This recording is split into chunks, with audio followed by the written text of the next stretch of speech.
Hello दोस्तों, मैं के राहुल आप सभी लोगों का स्वागत करता हूं आपके अपने YouTube channel rice Smart Hindi पे, जहां एसएससी जीडी और सीएचएसएल की कंबाइंड प्रैक्टिस बैच चल रही है। और इसी क्रम में मैं आपका साइंस मेंटर लेके आ चुका हूं साइंस के कुछ बेहतरीन सवाल, जिसके कॉन्सेप्ट्स की प्रैक्टिस हम क्वेश्चन के माध्यम से करेंगे। तो अभी तक आप लोगों ने इस सेशन को अपने दोस्तों के साथ, अपने प्रियजनों के साथ शेयर नहीं किया है तो जल्दी से जल्दी ये शेयर कर दीजिए और उन्हें इस प्रैक्टिस सेशन के लिए इनवाइट कर लीजिए और उन्हें ज्वाइन करवा लीजिए, क्योंकि खुशियां और ज्ञान बांटने से बढ़ती है। तो अपने दोस्तों को भी इस खुशी और इस ज्ञान से वंचित ना रहने दें। चलिए, तो हम शुरू करते हैं अपना आज का साइंस का सेशन। इसके जो महत्वपूर्ण क्वेश्चंस हैं और उनके पीछे के कॉन्सेप्ट्स, उसको हम देखते हैं। चलिए, तो पहला सवाल हमारे सामने है कि ब्लाइंड स्पॉट या येलो स्पॉट आंख के किस हिस्से में पाए जाते हैं। टाइमिंग आपका शुरू हो चुका है, तो जल्दी से जल्दी बताएं कि येलो स्पॉट या ब्लाइंड स्पॉट किस हिस्से में पाया जाता है। क्या यह कॉर्निया है, लेंस है, आंख की पुतली है या रेटिना है। तो ये ध्यान दीजिए, ये मैंने एक पिक्चर लगाया है यहां पर, ये आप देखिए, ये रेटिना का हिस्सा है और ये जो ब्लू कलर से इसको सर्कल किया हुआ है, ये वो पॉइंट है जहां से ऑप्टिक नर्व्स निकलते हैं और वो हमारे दिमाग को सूचना देता है कि हम क्या चीज देख रहे हैं। ठीक है, तो जिस जगह से ये ऑप्टिक नर्व्स निकलता है, रेटिना के उस हिस्से पे किसी भी तरह की कोई भी इमेज या प्रतिबिंब नहीं बनती और हमें वहां कुछ भी नजर नहीं आता, तो इसे ही हम इसका ब्लाइंड स्पॉट या येलो स्पॉट के नाम से जानते हैं। तो हमारा सही आंसर क्या हो गया? रेटिना। बहुत सुंदर। बढ़ते हैं अपने अगले सवाल की तरफ। क्या है अगला सवाल? बच्चों में डायरिया से मृत्यु मुख्य रूप से किसके कारण होती है? Death by diarrhoea in children is caused mainly by. Timing आपका शुरू हो गया है, तो ये बताएं कि डायरिया किस तरह का रोग है, यानी ये विषाणु से होता है, जीवाणु से होता है, कवक से होता है या फिर प्रोटोजोआ से होता है, किससे होता है। तो टाइम हमारा अप हो चुका है, तो सही आंसर इसका क्या है? तो यह है जीवाणु जनित रोग है। ठीक है, यानी बैक्टीरिया से यह रोग होता है। और इस रोग में क्या होता है कि बहुत पतला पैखाना होता है, यानी लूज मोशन होता है, जिससे हमारे शरीर में से अत्यधिक पानी निकल जाता है और उसके साथ महत्वपूर्ण लवण भी निकल जाते हैं, यानी वाटर और मिनरल्स का लॉस होता है। और इस लॉस को बचाना अगर हम चाहते हैं तो हम बच्चे को ORS का घोल देते हैं, ओरल रिहाइड्रेशन सॉल्यूशन। यानी जो डिहाइड्रेशन हो रहा है, जो निर्जलीकरण हो रहा है लूज मोशन की वजह से, एक्सेसिव लूज मोशन की वजह से, उससे बचाने के लिए हम उसको ORS का घोल देते हैं। अगर ORS का घोल नहीं है तो हम क्या कर सकते हैं? पानी को थोड़ा सा बॉयल किया, उसमें नमक और चीनी संतुलित मात्रा में मिलाया और वो बच्चे को हम कुछ कुछ समय के अंतराल पे पिलाते रहते हैं। बहुत छोटा बच्चा है तो चम्मच से थोड़ा सा देते रहिए, थोड़ा बड़ा है तो उसको थोड़ी ज्यादा क्वांटिटी में दीजिए, क्योंकि पानी और खनिज की जो कमी होती है डायरिया में निर्जलीकरण की वजह से, उसको बचाना जरूरी है। डेथ उसी की वजह से होती है। ठीक है, चलिए बढ़ते हैं अपने अगले सवाल की तरफ। और ये सवाल अभी जो हमने डिस्कस किया टॉपिक, उसी से संबंधित है। क्या है? निर्जलीकरण के दौरान शरीर में आमतौर पर किस पदार्थ की कमी हो जाती है? ड्यूरिंग डिहाइड्रेशन, है ना।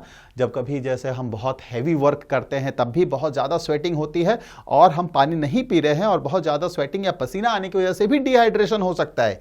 ठीक है, चलिए, तो अब बताइए, तो कभी आप ये देखते होंगे कि जैसे हम बहुत मेहनत का काम कर रहे होते हैं, पसीना आ रहा होता है, धूप में कर रहे होते हैं, जब वो पसीना सूखता है और इस तरह का अगर हमने ब्लैक कपड़े पहन रखे तो उस पर एक वाइट सी लाइन नजर आती है, एक सफ़ेद धारी सी। जरूर देखा होगा आप लोगों ने। कोई डार्क कलर के अगर कपड़े पहने हुए हैं हमने और ज़्यादा पसीना पसीना हो गए हैं और कपड़ा हमारा पसीनों से भीग चुका है, तो सूखने के बाद उस पर एक सफ़ेद सी लकीर सी दिखने लगती है, एक डिजाइन सा, एक पैटर्न सा दिखता है। किसकी वजह से? तो वो उस पसीने में उपस्थित खनिज, लवण और खासकर नमक की वजह से। तो हमारा सही आंसर क्या है इसका? सोडियम क्लोराइड, क्योंकि सोडियम क्लोराइड को ही हम नमक या सॉल्ट कहते हैं और इसका फॉर्मूला होता है NaCl। ठीक है, तो नमक या सॉल्ट ये NaCl है। तो ज़्यादा पसीना भी हो रहा है किसी भी वजह से, तो हमें थोड़ा सा नमक चीनी वाला पानी पीते रहना चाहिए ताकि शरीर में नमक की कमी को हम बैलेंस बनाए रखें। ठीक है, चलिए बढ़ते अपने अगले सवाल की तरफ। अगला सवाल क्या है? यकृत रोग हेपेटाइटिस बी। तो हेपेटाइटिस बी क्या होता है? लीवर को इंपैक्ट करता है, लीवर को अफेक्ट करता है। किसके कारण होता है? Liver disease hepatitis B is caused by. Timer आपका शुरू हो चुका है, जल्दी से बताएं, क्या ये RNA वायरस है, DNA वायरस है, जीवाणु है या प्लेटिहेल्मिंथ है? ठीक है, तो किसकी वजह से होता है? तो इतना तो पता है कि ये वायरस या विषाणु से होता है। अब ये कौन सा विषाणु, कौन सा वायरस है, क्या ये DNA या RNA? तो सही आंसर इसका है DNA वायरस। ठीक है, तो DNA वायरस की इम्पैक्ट से, DNA वायरस जब हमारे बॉडी के ऊपर अटैक करता है तो हमें हेपेटाइटिस बी होती है। कभी भी इस बीमारी को भी हल्के से नहीं लेना चाहिए, क्योंकि लीवर अगर हमारा ज़्यादा डैमेज हो गया तो फिर लीवर जो हमारे शरीर का एक बहुत ही महत्वपूर्ण अंग है, तो हमारा मौत भी हो सकता है, हमारी डेथ भी हो सकती है। ठीक है, चलिए आगे बढ़ते हैं अपने अगले सवाल की तरफ। निम्नलिखित में से कौन सा वंशाणुगत रोग है? हेरिडिटरी डिजीज कौन सा है? यानी कि एक ऐसी बीमारी जो खानदान में पीढ़ी दर पीढ़ी चलती रहती है। तो ऐसी बीमारियां जो होती हैं वो हमारे DNA या हमारे क्रोमोसोम में यानी गुणसूत्रों में खराबी की वजह से आती है। क्योंकि अब वो गुणसूत्र खराब हैं तो वो एक जनरेशन से दूसरे जनरेशन में जाते हैं, तो इससे वो खराबी जो है हर एक पीढ़ी में चलती रहती है। तो उसी बीमारी की बात पूछी जा रही है। तो कौन सा ऐसा बीमारी है इनमें से? तो क्या मोतियाबिंद? मोतियाबिंद तो ऐसा नहीं है। हीमोफीलिया देखते हैं, पेलाग्रा जो कि विटामिन B3 जिसे हम नियासिन के नाम से भी जानते हैं, इसकी कमी से होता है। और ऑस्टियोपोरोसिस विटामिन D जिसे हम कैल्सीफेरॉल के नाम से जानते हैं। और विटामिन D एक अकेला ऐसा विटामिन है जो सनलाइट के प्रेजेंस में हमारी बॉडी में सिंथेसाइज होता है। ठीक है, तो विटामिन D की कमी से ऑस्टियोपोरोसिस यानी हड्डियों में जो है अंदर खोखला होने लगता है, यानी हड्डियों का जो घनत्व है वो कम होने लगता है, यानी कमजोर होने लगेगी, जल्दी टूट जाएगी। पेलाग्रा विटामिन B3 नियासिन की कमी से होता है। तो हीमोफीलिया एक ऐसी बीमारी है जो जेनेटिक डिसऑर्डर है। ठीक है, इसके अलावा अगर हम देखें तो सिकल सेल एनीमिया, जहां RBC का जो शेप है वो हंसिए के आकार का, जो धान गेहूं काटते हैं ना, हंसिए के आकार का जो अर्धचंद्राकार आकार का होता है, उसी को सिकल शेप भी कहते हैं। तो वो सिकल शेप का हो जाता है। ऐसे तो जनरली RBC हमारा क्या होता है? ओवल शेप का, और उसी शेप में वो अपना कार्य करेगा, फंक्शन करेगा। अगर उसका शेप बदल गया तो फिर वो RBC काम नहीं करता है। तो RBC मेनली हीमोग्लोबिन कैरी कर रहा, हीमोग्लोबिन उसमें प्रेजेंट होता है और हीमोग्लोबिन ऑक्सीजन कैरी करता है। तो जो सिकल सेल वाले RBC हैं ये हीमोग्लोबिन कैरी नहीं कर पाते। तो हीमोग्लोबिन नहीं कैरी कर पाएंगे तो हमारे ब्लड में ऑक्सीजन कैरिंग कैपेसिटी कम हो जाएगी, यानी ऑक्सीजन की संवहन क्षमता हमारे रक्त की कम हो जाएगी। इसी को एनीमिया कहा जा रहा है। जनरली हम ये जानते हैं एनीमिया मतलब खून की कमी। तो यहां पर ना खून तो सही है, RBC की संख्या सही है, लेकिन जो फंक्शनल RBC है उनकी संख्या कम हो गई है। इसकी वजह से अगेन हमारे बॉडी में जो ऑक्सीजन सप्लाई मिलना चाहिए खून की मदद से वो नहीं मिल पाती। तो इसलिए इसको एनीमिया की श्रेणी में रखते हैं। और ये ऐसी एनीमिया है जो खत्म नहीं हो सकती। ऐसे ही एक एनीमिया हमारे शरीर में होती है जिसे हम पेरिनीशियस एनीमिया कहते हैं, और वो विटामिन B12 की वजह से होती है, विटामिन B12 की कमी से होती है पेरिनीशियस एनीमिया। लेकिन इसका खान पान सही रखें तो ये सही हो सकता है, बट वो चूंकि जेनेटिक डिसऑर्डर है वो सही नहीं हो सकता है। ठीक है, विटामिन B12 जिसे हम साइनोकोबालामाइन कहते हैं, और इसमें एक महत्वपूर्ण मेटल या धातु उपस्थित होता है जिसे हम कोबाल्ट कहते हैं। ठीक है, तो साइनोकोबालामाइन केमिकल नेम, इसमें उपस्थित होता है कौन सा मेटल? कोबाल्ट। विटामिन B12 ये खून की में RBC की कमी करता है जिससे एनीमिया कहते हैं, पेरिनीशियस एनीमिया। लेकिन ये कैसे पूर्ति होगी? तो ज्यादातर तो नॉनवेज खाने से। अगर वेजिटेरियन हैं तो हमें मोस्टली दही खाना होगा। अगर दही नहीं खाते हैं तो कोई ना कोई डेयरी प्रोडक्ट यानी दूध, पनीर, इन सबों का सेवन करना होगा। चलिए बढ़ते हैं हम अपने अगले सवाल की तरफ। हीमोफीलिया इसका सही आंसर है। अब अगला सवाल हमारे सामने क्या है, किसमें सबसे कम ऊर्जावान अणु है? क्या यह ठोस है, तरल है, गैस है या प्लाज्मा है? तो किस अवस्था में जो अणु है या मॉलिक्यूल है बहुत कम एनर्जी के साथ उपस्थित रहता है, यानी ज्यादा वो अपनी जगह पर इधर उधर नहीं भाग रहा होता है? तो बहुत सिंपल सा है, हमारा सही आंसर क्या हो गया, ठोस यानी सॉलिड। तरल के मॉलिक्यूल सॉलिड के रेस्पेक्ट में तेजी से थोड़ा सा मूव कर जाते हैं। गैस के मॉलिक्यूल्स तो और भी रैंडमली और तेजी से मूव करते हैं, तो उसमें एनर्जी जो है वो ज्यादा है। ठीक है, बढ़ते अपने अगले सवाल की तरफ। निम्नलिखित में से कौन सा मिश्रण नहीं है? इनमें से कौन ऐसा है जो मिक्सचर की कैटेगरी में नहीं है? समय आपका शुरू हो चुका है। बहुत आसान से सवाल है। क्या ये ग्रेफाइट है, ग्लास है, पीतल है यानी ब्रास, या फिर स्टील? इनमें से कौन ऐसा है जो मिश्रण की श्रेणी में नहीं आता है, हमें यह बताना है। तो graphite is the correct answer. Graphite जो है वो कार्बन का ही एक फॉर्म है और एक अपरूप है। तो एक सिंगल एलिमेंट हो गया। मिश्रण मतलब या मिक्सचर का मतलब क्या होता है, दो या दो से अधिक चीजों को आपस में मिक्स करना, लेकिन ऐसी चीजें जिनका कोई प्रतिक्रिया आपस में ना हो। ठीक है, अगर वो प्रतिक्रिया करके उनमें अभिक्रिया हो गई तब तो वो बना देंगे यौगिक यानी कंपाउंड, बट मिश्रण के लिए उनका आपस में अभिक्रिया नहीं होना चाहिए। तो कार्बन से बना होता है ग्रेफाइट, एक सिंगल एलिमेंट है, तो ये किसी भी तरीके से मिश्रण नहीं है। ग्लास में मेजर कॉन्स्टिट्यूएंट SiO2 यानी सिलिका का होता है, लेकिन इसके साथ कई और चीजें मिलाई गई होती हैं। पीतल, ब्रास, कॉपर और जिंक का एक एलॉय है यानी मिश्रण है। स्टील, आयरन, इसमें क्रोमियम, निकल और कुछ हद तक कार्बन ही सब मिला होता है, तो ये भी मिश्रण की कैटेगरी में आता है। चलिए बढ़ते हैं अपने अगले सवाल की तरफ। रतौंधी किसकी कमी से होता है? Night blindness is caused by the deficiency of. तो बहुत सारे विटामिन्स आपके सामने, इनमें से किस विटामिन की कमी से नाइट ब्लाइंडनेस यानी कि रतौंधी नामक बीमारी हमें होती है?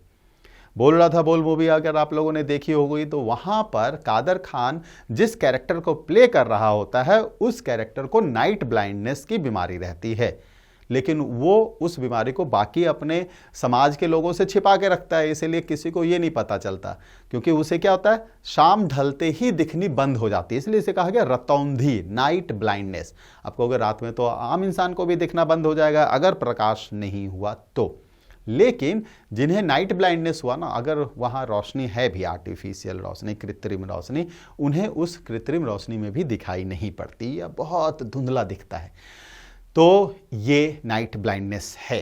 तो किसकी कमी से होती है? विटामिन ए की कमी से। विटामिन ए का सोर्स क्या है? तो आप गाजर खाएं, अभी सर्दियों का सीजन चल रहा है, गाजर बहुत ही सस्ते दामों में मार्केट में बहुत ज़्यादा मात्रा में उपलब्ध है। तो अगर हम कुछ जंक फूड वगैरह या ये सब खाते हैं तो उससे बेहतर है हम गाजर खाएं, ज़्यादा नहीं, डेली का 2-3 गाजर या गाजर का हलवा वो भी खा सकते हैं, तो ये बड़ा बेहतरीन सोर्स होता है। इसके अलावा ग्रीन लीफी वेजिटेबल्स, हरे पत्तेदार सब्जियां, हर तरह के सोर्स को वो डेफिशिएंसी को वो ये कम कर देता है। हरे पत्तेदार सब्जियां, पालक खाएं, अलग अलग तरह के साग अभी आ रहे हैं, है ना, मेथी के साग हैं, पालक के साग हैं, और भी पता नहीं कितनी वैरायटियाँ होती हैं, वो सभी आप यूज़ कर सकते हैं। ये भली स्वाद में उतने अच्छे ना हो, लेकिन हमारे स्वास्थ्य के दृष्टिकोण से बहुत ही अच्छे होते हैं। पॉपॉय द सेलर मैन अगर किसी ने देखा होगा, है ना, तो आप देखते हैं वो जो पॉपॉय एक नाविक होता है, उसको जब फाइट कर रहा होता है ना गुंडों से या इस सब से, और वो जब हारने लगता है तो स्पिनच यानी पालक का डब्बा निकालता है और वो खाता है, और उसके बाद उसकी बॉडी बन जाती है और फिर वो फाइट करके सबको हरा देता है। बहुत अच्छी चीज़ है, बच्चे भी ये देखते हैं, मैं भी बहुत देखता हूँ पॉपॉय द सेलर मैन, जहाँ ये दिखा रहा होता है कि जंक फूड नहीं, ये हेल्दी फूड खा के आपकी ताकत बनेगी और आप अपने दुश्मनों का सफाया कर देंगे। ठीक है, चलिए जी, विटामिन B1 इससे बेरी बेरी होता है, जिससे लॉस ऑफ एपेटाइट यानी भूख की कमी हो जाती है, ग्रोथ हमारा कम हो जाता है। विटामिन C जिसे हम एस्कॉर्बिक एसिड के नाम से जानते हैं, इससे स्कर्वी यानी कि ब्लीडिंग गम्स, हमारे मसूड़ों से खून आता है। आपने देखा ना, एप्पल काटते हैं, देखते हैं खून तुरंत पता नहीं कहाँ कहाँ से निकल के आ जाते हैं। क्या आपके टूथपेस्ट में नमक नींबू मसाला है? पता नहीं, पेस्ट तो है नहीं, नमक नींबू मसाला होना ज़्यादा चाहिए।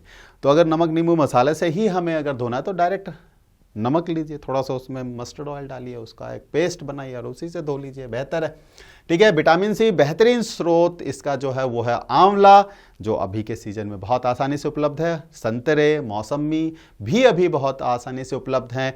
जगह जगह इसके जूस बना के दी जाती हैं, हम उसे पिएं तो हमारे को फ़ायदा मिलेगा। विटामिन ई ये भी एक तरह से एनीमिया कॉज करता है, लेकिन ये किस तरह का एनीमिया? बेसिकली क्या होता है, अगर विटामिन ई की कमी हमारे शरीर में होती है तो हमारे आरबीसी का जो डेथ रेट है बढ़ जाता है। एक आरबीसी जो है वो मुख्यतः 120 दिन की जीवन लिए हुए होता है। ठीक है।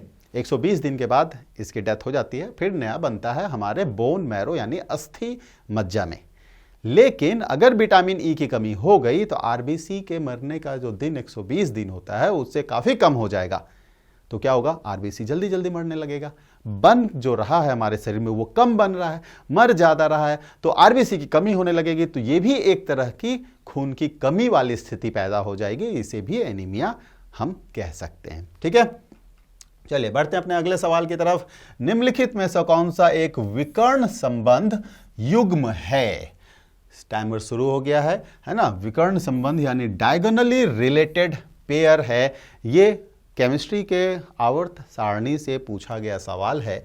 तो इसमें आपको देखेंगे जो क्षैतिज होता है, जो हॉरिजॉन्टल रोज होते हैं, हम उन्हें कहते हैं पीरियड्स। तो अगर हम बात करें सेकेंड पीरियड की, तो सेकेंड पीरियड में जो एलिमेंट है, जो तत्व हैं, वो है lithium, beryllium, boron, carbon, nitrogen, oxygen, fluorine. इसके बाद नोबल गैसेज आते हैं, हमें उसको नहीं देखना है। ये हमारा सेकेंड पीरियड के एलिमेंट हैं। अब हम थर्ड पीरियड के एलिमेंट देखें तो लिथियम के नीचे आ जाता है सोडियम, बेरिलियम के नीचे आता है हमारा magnesium, aluminium, silicon, phosphorus, sulphur, chlorine, और उधर नोबल गैस में हमारा आता है आर्गन। लेकिन हमें उससे मतलब नहीं है। अब डायगोनली रिलेशन का मतलब क्या हुआ कि इस तरह से ये एलिमेंट जो एक दूसरे से तिरछे उपस्थित हैं, लेकिन सिर्फ ये सेकंड और थर्ड पीरियड के साथ ही होता है, बाकी के पीरियड के एलिमेंट के साथ ऐसा नहीं होता। तो इनमें ना कई सारे गुण समान होते हैं, इसलिए इन्हें कहा जाता है कि ये एलिमेंट्स एक दूसरे के साथ डायगोनली रिलेटेड हैं। तो अब देखिए, तो इसमें से जो ऑप्शन हमारे पास है वो सही युग्म ये निकल के आ रहा है, बोरोन का सिलिकॉन के साथ। ठीक है। तो सही आंसर हमारा हो गया बोरॉन और सिलिकॉन। अब देखिए, ये तो इस ऑप्शन में यहां पर है, बट ये आपको बता दिया है, इसे आप याद रख लें। तो कभी भी अगर इस तरह का सवाल आता है, कैसा भी ऑप्शन दे दिया जाए, आप आसानी से सही युग्म को यानी सही जोड़े को ढूंढ सकते हैं। ठीक है ना। चलिए बढ़ते हैं अगले सवाल की तरफ। लोहे की कीलों में जंग लगना क्या है? जंग लगता है तो क्या इसका वजन कम हो जाएगा, वजन बढ़ जाएगा? उसके वजन पे किसी तरह का कोई प्रभाव नहीं होगा, लेकिन लोहा ऑक्सीकरण होता है, वजन को प्रभावित नहीं करता, लेकिन लोहा कम हो जाता है यानी अवकरण हो जाता है, रिडक्शन हो जाता है। क्या सही इसका आंसर है? तो देखिए, लोहा प्योर आयरन Fe है।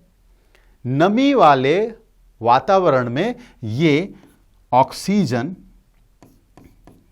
है ना, और इन सबों के साथ मिलकर क्या बना देता है, Fe2O3, जो फाइनली बदल जाता है Fe2O3.XH2O में, और ये है फॉर्मूला जंग यानी रस्ट का। तो देखो, पहले आयरन था, अब उसके बाद क्या हुआ, ये आयरन के साथ ऑक्सीजन भी आकर मिल गया, तो ऑब्वियस सी बात है इसका वजन बढ़ जाएगा। हाँ, ये अलग बात है कि जब वो रस्ट बन गया और रस्ट टूट के अगर गिर गया, तब तो आयरन का वजन कम होगा। तो जनरली हम कई बार ये सोच के चलते हैं कि यार जब देखते हैं कि जंग लग जाती है ना, तो वो तो पतला होने लगता है, कमजोर पड़ने लगता है। भाई वो तब की स्थिति आती है जो जंग लगा, वो जंग फिर टूट के निकल जाता है, फिर बचे हुए आयरन वाले फिर से जंग लगता है, फिर वो टूट के निकल जाता है। तो उस कंडीशन में उसका द्रव्यमान, उसका मास, उसका भार कम होने लगता है। ठीक है, लेकिन जंग लग के अगर वहीं पर है जंग तो उसका मास बढ़ जाता है। बढ़ने का कारण आप देख रहे हैं। चलिए बढ़ते हैं अपने अगले सवाल की तरफ। कौन सा यौगिक जब पानी में घोला जाता है तो वह विद्युत का संचालन करता है और एक क्षारीय घोल बनाता है, यानी कि गुड कंडक्टर ऑफ इलेक्ट्रिसिटी है, और साथ ही वो एक बेसिक सॉल्यूशन बनाएगा, एल्कलाइन सॉल्यूशन बनाएगा। इनमें से कौन सा ऑप्शन होगा सही, ये बताएं। तो आप देखिए, ये एक एसिड है, ये भी एसिड है, अल्कोहल भी अपने आप में एसिड होता है। ये NaOH जिसे हम सोडियम हाइड्रोक्साइड कहते हैं, केमिकल नेम सोडियम हाइड्रोक्साइड है, और इसे हम कास्टिक सोडा के नाम से भी जानते हैं, कास्टिक सोडा। ठीक है, तो ये अकेला ऐसा है जो कि बेस है, और बेस जो होगा वही क्षारीय या अल्कलाइन सॉल्यूशन बनाएगा, है ना, बेसिक सॉल्यूशन या फिर अल्कलाइन सॉल्यूशन या क्षारीय घोल बनाएगा। तो इसका मतलब सही आंसर हमारा यहां पर जो है वो है NaOH। ठीक है, तो जनरली OH जहां लगा होता है ये बेसिक होता है, बट यहां आप देखेंगे कि सर यहां भी तो OH है लेकिन ये तो एसिडिक बताया, तो ये है कंपैरेटिवली इसमें ये एसिडिक है, क्योंकि ये जो ग्रुप है ये अल्कोहल को बता रहा है। ठीक है, चलिए बढ़ते हैं अपने अगले सवाल की तरफ। अगला सवाल आ गया प्लास्टर ऑफ पेरिस, शॉर्टकट में ये आपको POP भी लिखा हुआ मिल सकता है, जिसका हम इस्तेमाल घरों के सजावटी चीज़ों को बनाने में भी करते हैं, वो दीवारों पर भी लगाते हैं। मूर्तियां वगैरह कई ऐसी हैं जो POP की बनाई जाती हैं, तो सजावटी चीज़ों को भी बनाने में किया जाता है। तो प्लास्टर ऑफ पेरिस प्राप्त होता है, बताइए किन में से प्लास्टर ऑफ पेरिस प्राप्त होगा? क्या वो कैल्शियम सल्फेट में पानी मिलाकर, कैल्शियम हाइड्रोक्साइड में सल्फ्यूरिक अम्ल मिलाकर, जिप्सम को अत्यधिक उच्च ताप पर गर्म करके, या जिप्सम को 373 केल्विन पर गर्म करके? ठीक है, 373 केल्विन को हम 100 डिग्री सेल्सियस भी कह सकते हैं, क्योंकि अगर किसी तापमान को डिग्री सेल्सियस से केल्विन में बदलना है तो 273 में जितना डिग्री सेल्सियस दिया है उसको ऐड कर दीजिए, तो ये आपका आ जाएगा टेम्परेचर इन केल्विन। ठीक है, कितना करते हैं 273, वैसे जो बिल्कुल एक्यूरेट होता है 273.15 होता है, उसमें जितना भी डिग्री सेल्सियस, जैसे ये 100 है, उसमें ऐड कर दीजिए तो देखिए 373 बन जाएगा। तो सही आंसर इसका हमारा ऑप्शन नंबर 4 है, जिप्सम को 373 केल्विन पर गर्म करते हैं। तो देखिए जिप्सम हमारा होता है CaSO4.2H2O। ठीक है, इसे हम 373 केल्विन या इससे थोड़ा कम तापमान पर गर्म करते हैं, तो ये कुछ वाटर मॉलिक्यूल निकाल देता है और यहां बच जाता है हाफ H2O। आप कहोगे हाफ H2O, आधा मॉलिक्यूल, तो इसलिए कई बार क्या होगा, आपको ऐसे इसकी जगह ऐसा भी लिखा हुआ मिल सकता है 2CaSO4.H2O, यानी इसके दो मॉलिक्यूल मिला दो तो आधा आधा मिलकर वाटर एक हो गया, लेकिन CaSO4 दो हो जाएगा। तो आपको ये फॉर्मूला भी या ये फॉर्मूला लिखा हुआ मिल सकता है।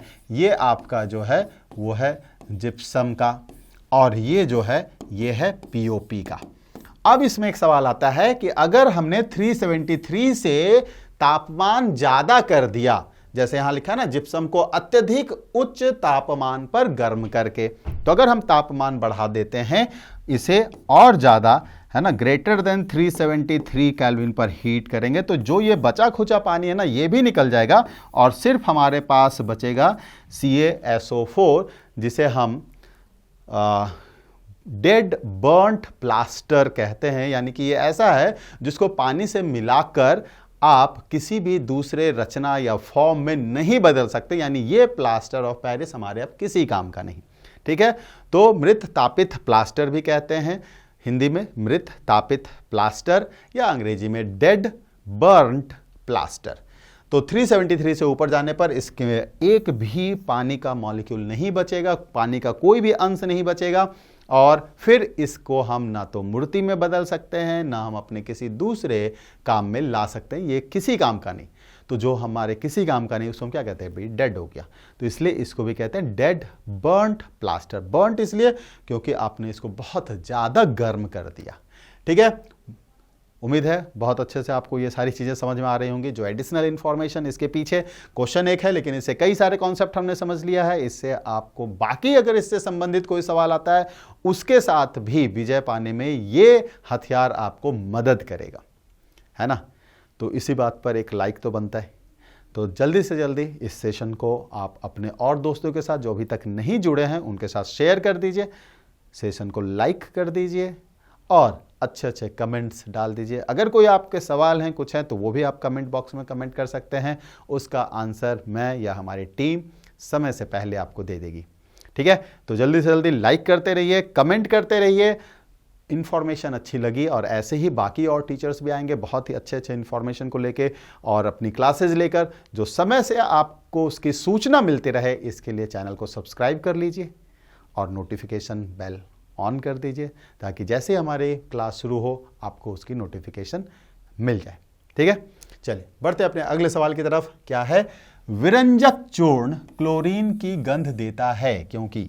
विरंजक चूर्ण मतलब ब्लीचिंग पाउडर। तो ब्लीचिंग पाउडर ब्लीच करने के लिए, यानी कि विरंजक बिना रंग के करने के लिए किया जाता है। अगर लाल गुलाब को आपने ब्लीचिंग पाउडर से ट्रीट कर दिया वो सफेद हो जाएगा।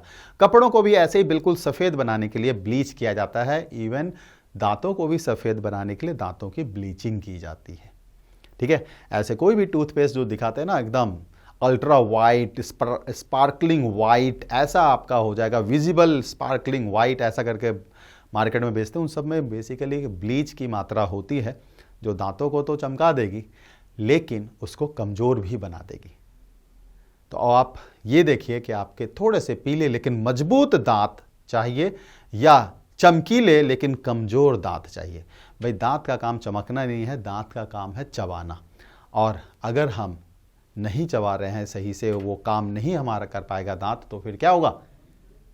उसका तो मतलब ही नहीं बनता, जवानी में बुढ़ापा आ जाएगा।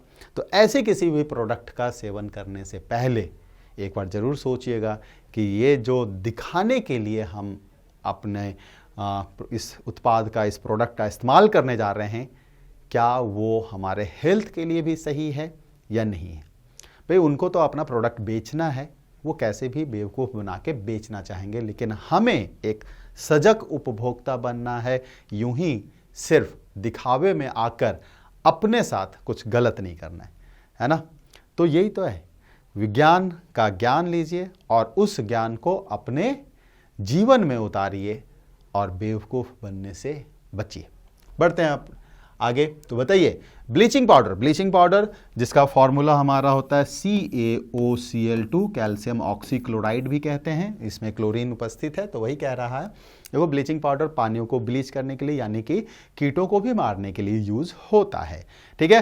तो इसका सही आंसर हमारा ऑप्शन नंबर 2 है कि हवा के संपर्क में, ठीक है, जो एटमॉस्फेयर में हवा है उसके संपर्क में आने पर यहाँ रिएक्शन होता है और यहाँ जो इसमें क्लोरीन बंधा हुआ था ये फ्री हो जाता है और हमें जो वो ब्लीचिंग पाउडर डालने पर जो गंध मिलती है ना, वस्तुतः वो गंध जो है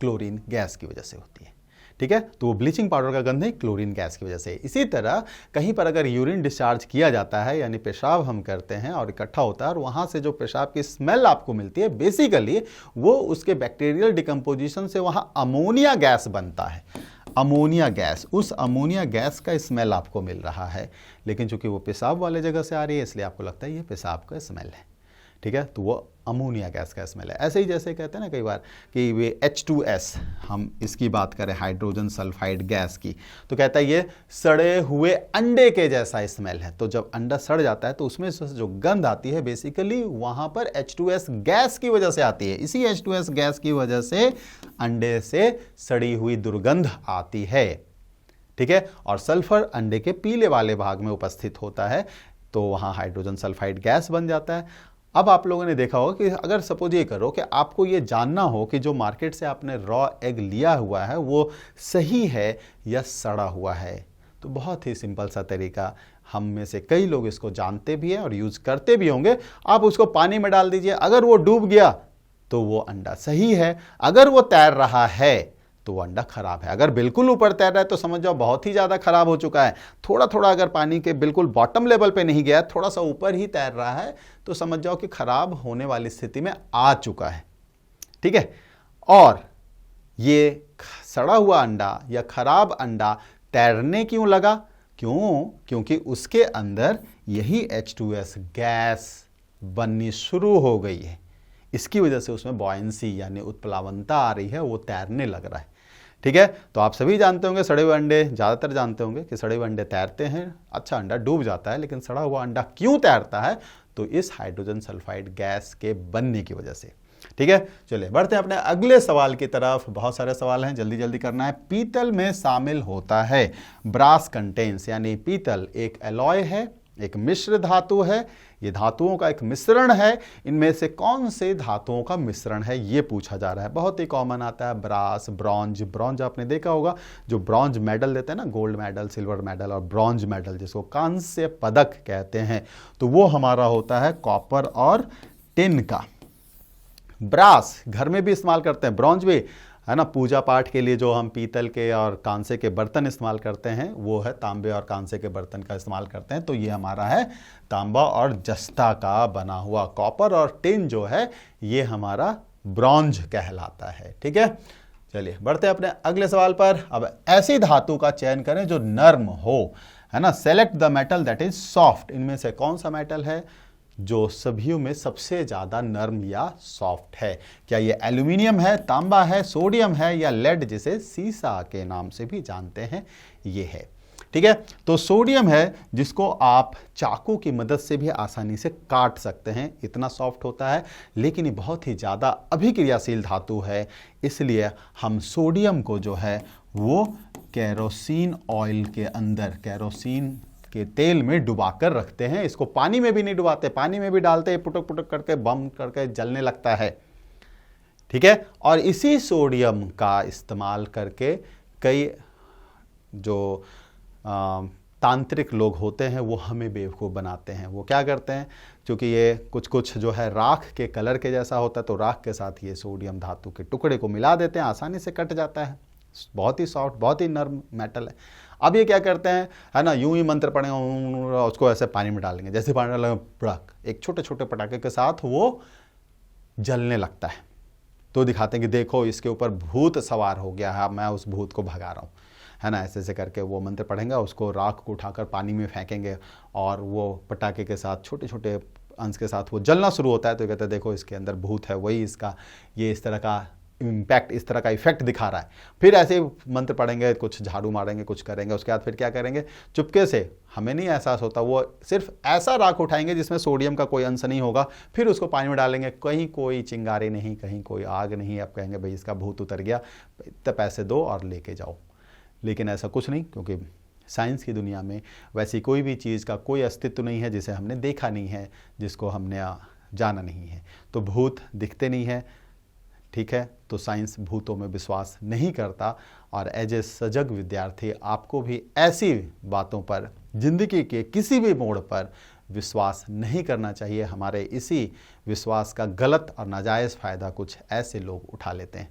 ठीक है, चलिए बढ़ते हैं अपने अगले सवाल की तरफ। क्या है, वसा और खाद्य तेल हैं, क्या है वसा और खाद्य तेल, इनमें से किस कैटेगरी के अंदर आएगा? क्या ये पॉलीहाइड्रिक अल्कोहल है, क्या ये ठोस या तरल हाइड्रोकार्बन है, लिपिड या वसा है, या दुर्बल कार्बोक्सिलिक एसिड है, यानी एक वीक कार्बोक्सिलिक एसिड है? तो सही आंसर इसका है लिपिड या वसा। ठीक है, चलिए बढ़ते हैं अपने अगले सवाल की तरफ। हमारा क्या है, 4 कोष्ठीय हृदय वाला सरीसृप है। 4 कोष्ठीय यानी हृदय के 4 भाग। ठीक है, तो ये 1 2 3 4 ऐसा इंसानों में होता है। ऊपर के हिस्से 2, नीचे के हिस्से 2, तो 2 ऑरिकल 2 वेंट्रिकल। ठीक है, तो ऐसा होता है। बट ज़्यादातर जो सरीसृप यानी रेप्टाइल्स हैं, जैसे कछुआ है, क्रोकोडाइल्स है, ये सांप वगैरह हैं, ये सब सरीसृप यानी रेप्टाइल्स में आते हैं। तो जो ज़्यादातर सरीसृप हैं, रेप्टाइल्स हैं, उनमें जो हार्ट होता है वो 3 चैम्बर का होता है, इस तरह से। ठीक है, ऑरिकल्स 2 होते हैं, लेकिन वेंट्रिकल हमारा जो है वो सिर्फ 1 ही होता है। तो टोटल कितने हो गए, 3 चैम्बर। लेकिन मगरमच्छ ऐसा है जो एक अपवाद है इस श्रेणी का, और इसके अंदर 4 कमरे वाला हृदय होता है। तो ये ध्यान में रखेंगे, बहुत ही इंपॉर्टेंट क्वेश्चन। बढ़ते हैं अब अपने अगले सवाल की तरफ। पक्षियों में उड़ान के लिए रूपांतरित अंग है, क्या है? पक्षियों में जो उड़ने के लिए जो पंख हैं वो क्या है? बेसिकली हम भी जब चलते हैं तो आप देखते हो हम ऐसे ऐसे चलते हैं, या आप लोग भी अब बनने जा रहे हैं, कई आप में से होंगे भाग्यशाली और कर्मवीर जो बनेंगे जीडी में सफलता प्राप्त करके, कांस्टेबल्स और ऐसे आर्मी का अंग। तो हाँ, सब हम करते हैं परेड, तो हमारे हाथ ऐसे मूव करती हैं, ठीक है ना। तो ये हाथ कहते हैं ये भी तो क्या एक तरह से उड़ने जैसा ही है।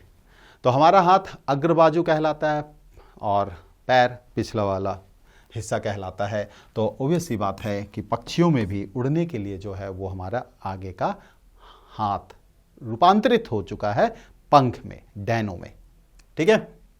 बढ़ते अगले सवाल में, निम्नलिखित जंतु उत्तकों में से कौन हार्मोन और उष्मा का परिवहन करता है तथा जल का संतुलन बनाए रखता है?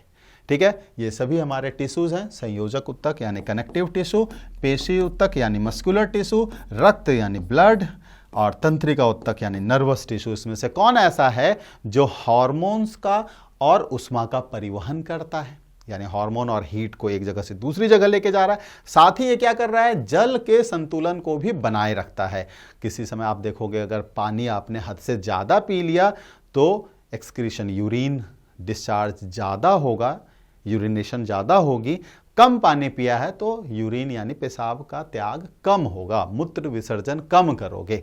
लेकिन अगर पानी ज़्यादा पड़ लिया तो मूत्र विसर्जन ज़्यादा होगा। 3 इडियट वाला याद आ रहा है ना, मूत्र विसर्जन करके करंट लगाता है। क्यों लगा जाता है? क्योंकि इसमें काफ़ी सारे सॉल्ट्स यानी लवण उपस्थित होते हैं, ठीक है। तो अब बताइए, तो देखिए हार्मोन्स क्या होता है कि ऐसे ग्लैंड से निकलते हैं, ऐसी ग्रंथियों से निकलते हैं जिनको हम कहते हैं एंडोक्राइन ग्लैंड्स, यानी अंतःस्रावी ग्रंथियां, जैसे पीयूष ग्रंथि है, पिट्यूटरी ग्लैंड है, थायराइड ग्लैंड है, एड्रिनल ग्लैंड है, पैंक्रियाज का आइसलेट्स ऑफ लैंगरहैंस है, वो एक एंडोक्राइन ग्लैंड है। तो ये सारे ग्लैंड जो केमिकल देते हैं उसे हम कहते हैं हार्मोन्स, और ये हार्मोन सीधा ब्लड में आता है। जो एंजाइम्स होते हैं वो ऐसे ग्रंथियों से निकलते हैं जिसे कहते हैं हम एक्सोक्राइन, यानी बहिस्रावी ग्रंथि, जिसके अपने डक्ट होते हैं और वो पाइप से अपने टारगेट ऑर्गन तक पहुंचता है। लेकिन अंतःस्रावी ग्रंथि से निकलने वाले हार्मोन्स ये ब्लड के थ्रू जहां से निकलते हैं वहां से ब्लड में मिक्स हो जाते हैं और फिर पहुंचते हैं टारगेट ऑर्गन तक। इनका अपना खुद का पाइप नहीं होता, अपना कोई डक्ट नहीं होता, ठीक है। और आप देखेंगे कई बार सर्दियों में क्या होता है कि नाक कान हमारे बिल्कुल लाल हो जाते हैं। तो क्या होता है, जिन जगहों पर ठंड ज़्यादा महसूस होती है हमें, तो क्या होता है वहाँ पर खून का जमाव ज़्यादा होने लगता है, क्योंकि वो वहाँ उष्मा लेके पहुँचता है। तो ज़्यादा गोरे लोग जो होंगे देखेंगे उनका नाक, उनके गाल सर्दियों के मौसम में टमाटर की तरह लाल हो जाते हैं। रीजन इसका यही है कि उनके इस फेशियल रीजन में जब ठंड का एहसास, क्योंकि देखो बाकी तो कैप पहन लिया, इधर मफलर लगा लिया, ग्लव्स पहन लिया, मोटे मोटे स्वेटर पहन लिए, लेकिन फेस जो हमारा है वो अनकवर्ड रहता है, हम उसको नहीं ढक पाते। तो जो ठंडी हवा लगती है तो फेस के टिश्यूज़ को, जो उत्तक हैं, उनको ठंड ज़्यादा महसूस होती है, तो वहाँ पर खून हमारा आकर इकट्ठा होने लगता है ताकि ज़्यादा गर्मी पहुंचा सके। और वही इकट्ठा होने की वजह से हमारे गाल, हमारे नाक कान बहुत ज़्यादा लाल नज़र आने लगते हैं, ठीक है। चलिए बढ़ते हैं हम अपने अगले सवाल की तरफ अब, कि मुकुलन द्वारा अलैंगिक जनन होता है। एसेक्सुअल, यहां स्पेस नहीं है, एसेक्सुअल एक साथ है।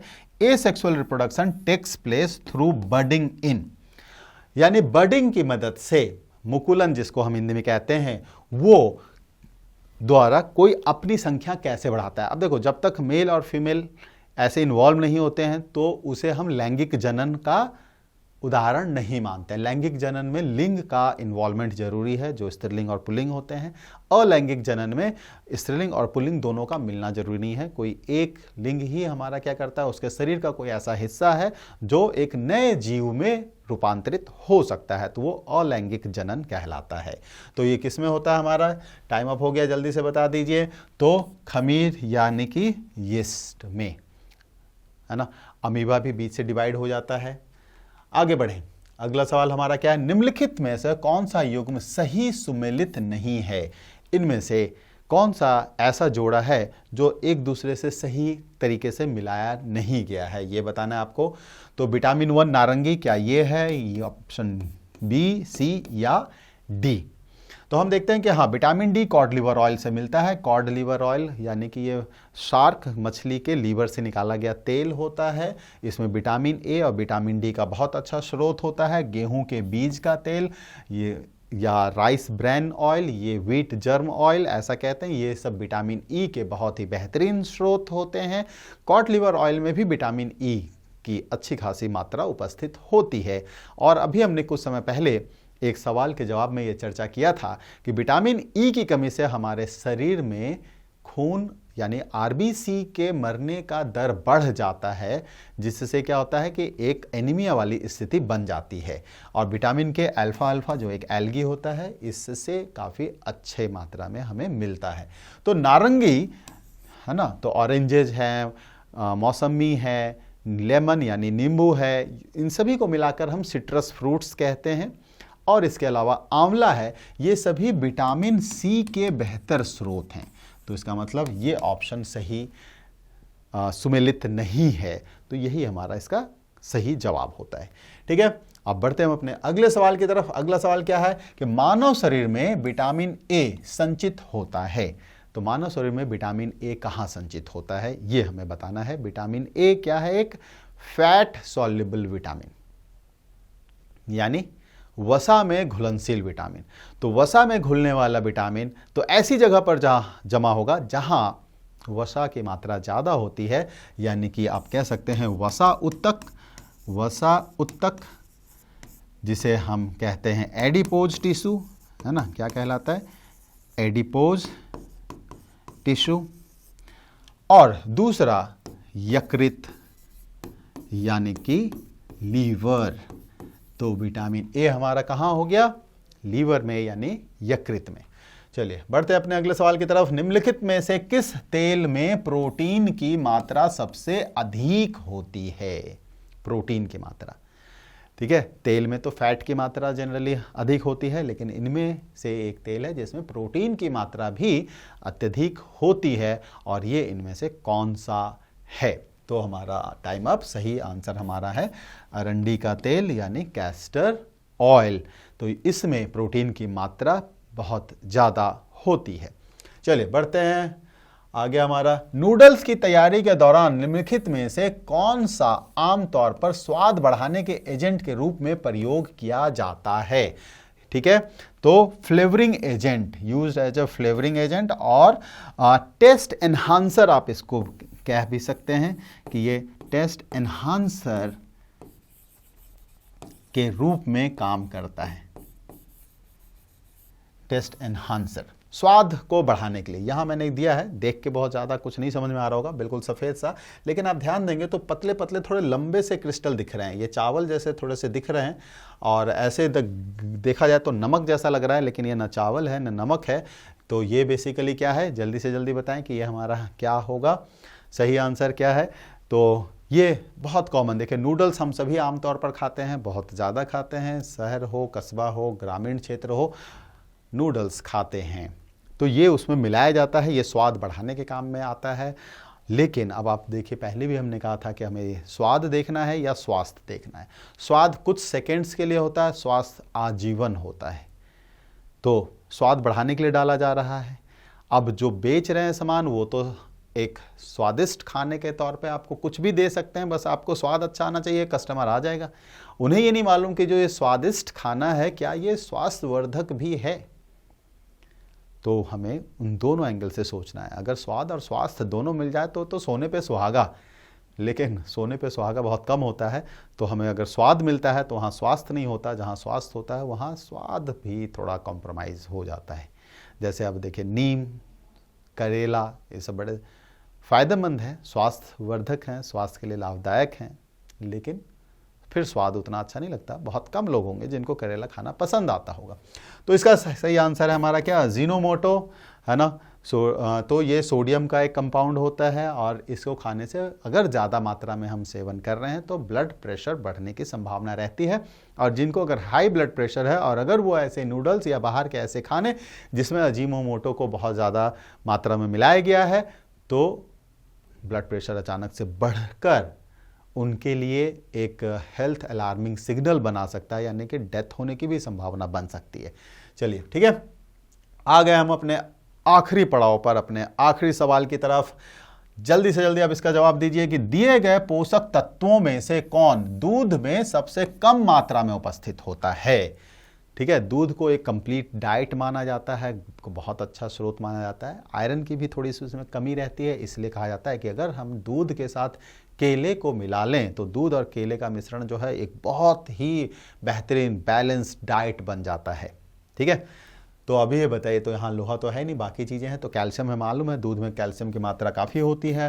प्रोटीन, तो दूध में जो प्रोटीन होती है वो केसीन प्रोटीन कहलाती है और इसे हर कोई डाइजेस्ट नहीं कर पाता है, नहीं पचा पाता है। बच्चों में एक अलग खास एंजाइम होता है स्टमक में, रेनिन, जो खास इसी दूध के प्रोटीन के पाचन के लिए जिम्मेदार होता है, रिस्पॉन्सिबल होता है। लेकिन जैसे जैसे उम्र बढ़ती जाती है, रेनिन का बनना वयस्क मानव शरीर में बंद हो जाता है, जिससे केसीन की पाचन काफ़ी हद तक अफेक्टेड हो जाती है। दूसरे जो प्रोटीन डाइजेस्टिव एंजाइम्स हैं, ये केसीन को इतनी आसानी से नहीं पचा पाते, इसलिए कई लोग जब दूध पीते हैं तो उन्हें गैस बनने लगती है। बट उनके लिए दही फिर सही होता है, दही आसानी से पचा सकते हैं। कार्बोहाइड्रेट होता है इसमें। ठीक है, दूध के अंदर कौन सा कार्बोहाइड्रेट होता है मेनली, तो लैक्टोज होता है, जिसे हम मिल्क शुगर या दुग्ध शर्करा के नाम से जानते हैं। और ये विटामिन सी, यही हमारा इस क्वेश्चन का आंसर है, क्योंकि दूध में विटामिन सी बिल्कुल ना के बराबर उपस्थित होता है। ठीक है, तो ये हमारा था आखिरी सवाल और इसी के साथ आप सभी लोगों का बहुत बहुत धन्यवाद। आपके उज्जवल और स्वर्णिम भविष्य की कामनाओं के साथ मैं के राहुल, आपका साइंस मेंटर, फिलहाल आपसे विदा लेता हूँ। लेकिन हमारे दूसरे टीचर्स लगातार आपकी क्लास लेते रहेंगे, तो बने रहें। अपने बाकी दोस्तों के साथ भी इस चैनल को शेयर करें, सब्सक्राइब कर लें, लाइक कर लें, हमारी वीडियो को भी बाकी दोस्तों के साथ शेयर कर दें। नमस्कार, मैं निखिल पांडे आप सभी लोगों का स्वागत करता हूं राइस स्मार्ट के ऑनलाइन प्लेटफॉर्म पर। आज की कक्षा जो है आपके लिए रहेगी प्रश्नों के साथ, और ये प्रश्न आपको बनाएंगे शानदार तरीके से, क्योंकि एडमिट कार्ड कुछ ही दिनों में आपका आ जाएगा। आप अपनी तैयारी को जब क्या करते हैं, एक नई दिशा देते हैं, तो आपको प्रैक्टिस की आवश्यकता होती है। लेकिन उससे पहले आज की कक्षा का जो लक्ष्य है, अपने विचारों के महत्व को समझें, क्योंकि विचार जिंदगी को दिशा तय करते हैं। विचार क्या करते हैं, जिंदगी की दिशा तय करते हैं। तो मेरे प्यारे विद्यार्थियों, मैं आपसे अनुरोध करता हूं कि जीवन में जो कुछ विचार बनाएं, वो विचार ऐसे बनाएं कि वह आपके व्यक्तित्व की पहचान बन जाए, आपके जीवन को एक लक्ष्य दे दे। तो संकल्प और विकल्प में आपको संकल्प को चुनना होगा। यदि आपके पास संकल्प है लक्ष्य को प्राप्त करने का, तो आप उसी के सहारे अपने जीवन के बहुत सारे उद्देश्यों को प्राप्त कर लेंगे। तो इन्हीं कक्षा के साथ आज की जो पहली कक्षा है वो आपके सामने है। पहला प्रश्न जो है यहाँ उपस्थित है कि रेखांकित खंड को प्रतिस्थापित करने के लिए उपयुक्त विकल्प का चयन करें। मतलब यहाँ पे कोई वाक्य, ये जो पूरा वाक्य है, मोहन का काटकर सेब खिलाओ, ये वाक्य कुछ गलती लग रहा है, इसको सही करना है। इस वाक्य में सही क्या है ये देखना है। तो सेबों को मोहन को काट कर खिलाओ, ये सही है, या मोहन से काट कर सेब को खिलाओ, ये सही है। काट कर सेब को मोहन खिलाओ, या मोहन को सेब काट कर खिलाओ। यह 4 वाक्य हैं। आपको वाक्य विचार, देखो मैंने हमेशा कहा है कि जो वाक्य है वो पहचानना पड़ेगा कर्ता, क्रिया और क्रम की स्थिति क्या है। ऐसी परिस्थिति में आपको क्या करना है कि कर्ता, क्रिया और कर्म के अनुसार इसमें से कौन सा वाक्य सही है।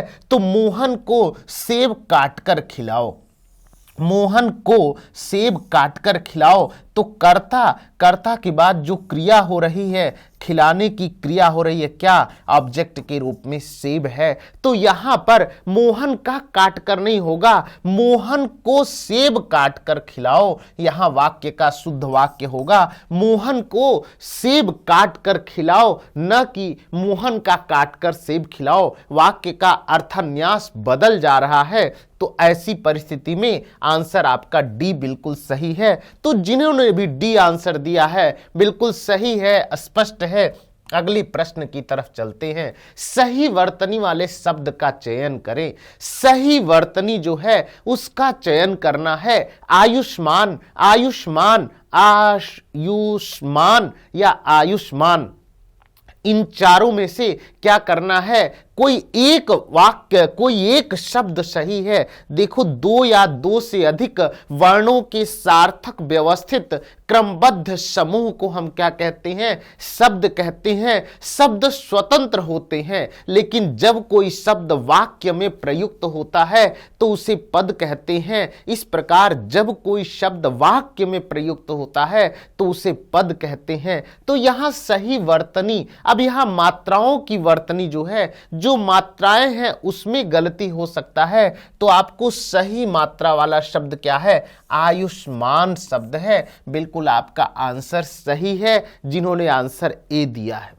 अगले प्रश्न की तरफ चलते हैं। देखो क्या है, विकल्प का चयन करना है सही। जहां गलती है तो गुण गोबर कर देना मुहावरे का सही, गुण गोबर कर देना मुहावरे का सही अर्थ व्यक्त करना है, गुण गोबर करना। देखो, मुहावरे और लोकोक्तियां हमारे समाज में प्रचलित जो ज्ञान परंपरा है, जो संचित ज्ञान है, अनुभव से मनुष्य ने जो कुछ सीखा है वो अपनी भाषा में सूत्र रूप में कह देता है।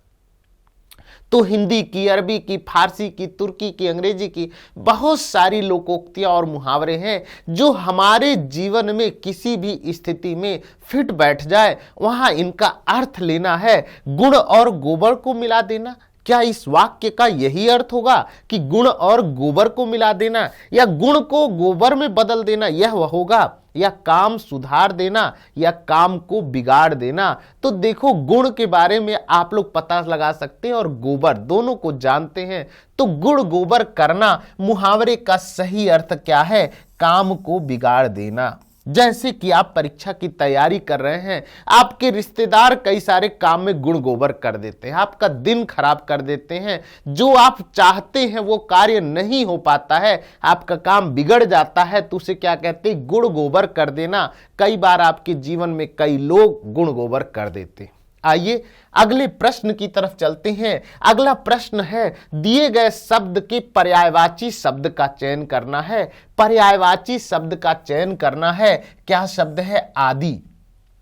आदि मतलब क्या है, आदि, अन्य और अभ्यस्त आदि। तो क्या यहां अर्थ है पर्यायवाची शब्द? देखो, शब्द विचार की परंपरा में विलोम शब्द, पर्यायवाची शब्द, एकार्थी शब्द, अनेकार्थी शब्द, इन शब्दों को, समानार्थी शब्दों को हम शब्द विचार में उत्पत्ति के आधार पर क्या करते हैं, रचनावली बनावट के आधार में, प्रयोग के आधार पर बांट देते हैं।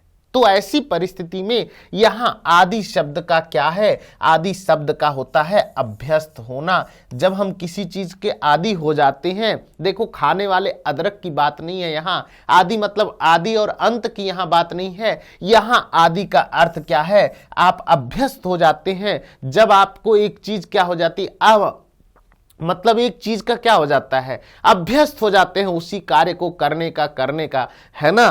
तो जब एडिक्टेड हो जाते हैं तो उसे हम क्या कहते हैं, अभ्यस्त कहते हैं। प्रथम, पहला, आरंभिक, आरंभ, ईश्वर, परमात्मा आदि के रूप में जाने जाते हैं। जबकि अन्य जो दूसरा है, अन्य को क्या कहते हैं, दूसरा, इतर, अभ्यंतर, बदलाव कहते हैं। उसे हम क्या कहते हैं, अन्य शब्द के लिए प्रयोग करते हैं। तो देखो, यहां पर्यायवाची शब्दों के रूप में हमें यह समझना होगा। अगला प्रश्न है, दिए गए वाक्य का वह भाग ज्ञात करें जिसमें कोई त्रुटि है।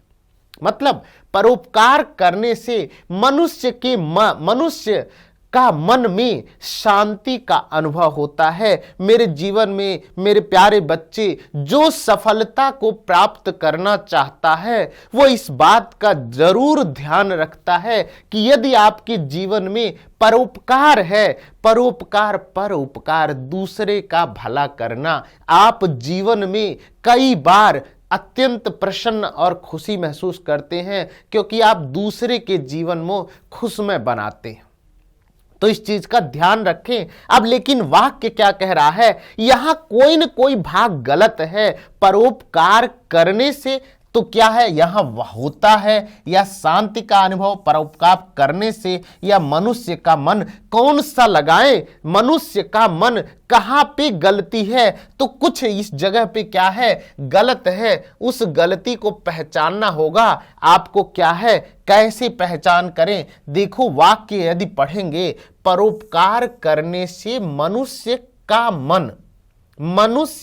के मन में शांति का अनुभव होता है। तो का मन में यहां पे क्या है, ये गलत है मेरे बच्चे। परोपकार करने से मनुष्य के मन में शांति का अनुभव होता है। मनुष्य के मन में शांति का नहीं होगा, के का अनुभव होगा। तो परोपकार करने से मनुष्य के मन में शांति का अनुभव होता है। यहां पर गलती हो गया का। देखो जब कर्ता कारक का प्रयोग करते हैं तो ने चिन्ह का प्रयोग करते हैं, जब कर्म का तो को का प्रयोग करते हैं। यहां क्योंकि क्या है, को के लिए के हेतु के वास्ते के रूप में आ रहा है। मनुष्य के मन में क्या होता है, शांति का अनुभव होता है। तो आइए अगले प्रश्न की तरफ चलते हैं। जिन्होंने भी आंसर डी दिया है बिल्कुल सही है और समुचित है। अगले प्रश्न की तरफ चलते हैं। अगला प्रश्न क्या है,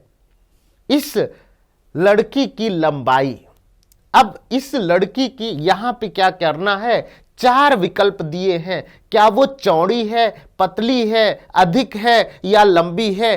4 विकल्पों में से उपयुक्त शब्द का चयन करना। तो आपके जीवन में यदि कोई व्यक्ति लंबा वाला आया हो, आपने उसे देखा हो, तो इस वाक्य में क्या भरेंगे? क्या उसे चौड़ा कह देंगे, या उसे पतली कह देंगे, या उसे अधिक कह देंगे, या लंबी कह देंगे? तो देखो यहां पर क्या है, इस लड़की की लंबाई क्या है, अधिक है। लंबी चौड़ी पतली ये दोनों आकार और प्रकृति को दिखा रहा है। जबकि सामान्य से यदि किसी की लंबाई बड़ी है तो सामान्य इस लड़की की लंबाई अधिक है, थोड़ी ज्यादा है। तुलनात्मक रूप से हम इसे मान लेते हैं। तो जिन्होंने आंसर सी दिया बिल्कुल ही सही है। अगले प्रश्न की तरफ चलते हैं। उस विकल्प का चयन करें जो क्या करता है, नमक मिर्च लगाकर कहना। जब हम किसी बात को नमक मिर्च लगा करके कहते हैं तो इसका अर्थ क्या है? देखो समाज में, आपके जीवन में कोई न कोई व्यक्ति ऐसा जरूर उपस्थित होता है जो विषय में नमक मिर्च लगा करके अपनी बात को कहता है। तो वो क्या कहना चाहता है?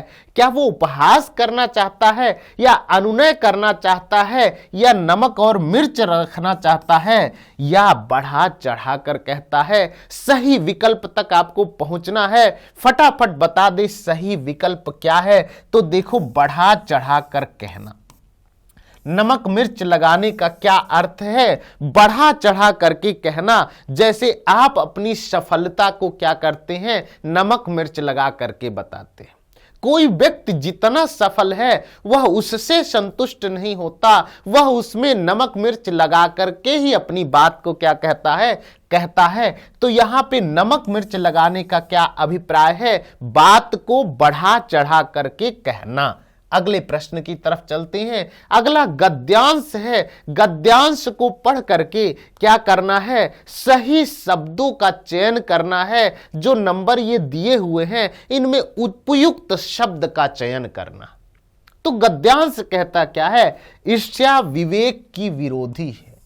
ईर्ष्या क्या है? जो ईर्ष्या है वो विवेक की विरोधी है। जो आपके अंदर जलन है वो क्या है, विवेक की विरोधी है। ईर्ष्या वह काली, अब यहां आपको भरना है जो समस्त भूमंडल में विषाक्त फुफकारे छोड़ती है। जो समस्त भूमंडल में विषाक्त पुकारे जो फुफकारे छोड़ती हैं, यह भ्रांति की गर्म हवा है जो शरीर को अंदर लू की तरह क्या करती है, चलाती रहती है। देखो ईर्ष्या जो है, ईर्ष्या तून गई मेरे मन से।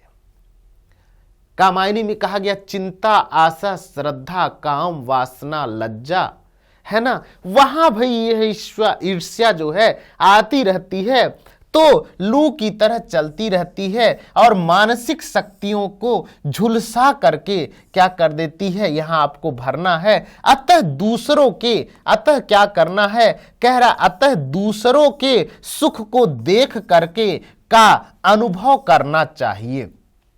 विदुर जी का मत है कि जिनका हृदय द्वेष की क्या कर रहा है, जलता है, उन्हें रात में नींद तक नहीं आती है। तो विदुर रीत भारतीय परंपरा में मध्य काल में कृष्ण के जो मित्र थे वो विदुर थे।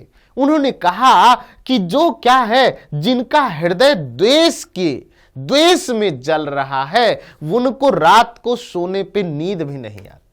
जैसे आजकल कहते हैं कि पड़ोसी की तरक्की से बगल वाला आदमी जल के मर जा रहा है, इतना दुखी है वो। तो इस दुख को कैसे दूर किया जाए, अनुच्छेद के माध्यम से आपके हृदय का जो विष है, लेखक उसे निकाल करके रख देना चाह रहा है। लेकिन यहां आपका काम है सही विकल्प का चयन करना। जो अगला प्रश्न है, कह रहा ईर्ष्या वह काली बिल्ली है, शेरनी है, नागिन है या लोमड़ी है। चारों विकल्प में से आपको कोई एक बताना है कि जो समस्त भूमंडल को विषाक्त फुफकारे छोड़ती है, समस्त भूमंडल को क्या करती है, विषाक्त फुफकारे छोड़ती है।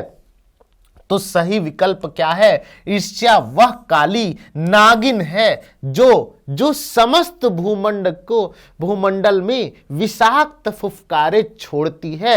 आइए अगले प्रश्न की तरफ देखते हैं, क्या कह रहा है। यह भ्रांति की गर्म हवा है जो शरीर के अंदर लू की तरह चलती रहती है और मानसिक शक्तियों को झुलसा कर पानी कर देती है या राख कर देती है या मिठाई बना देती है या सब्जी कर देती है।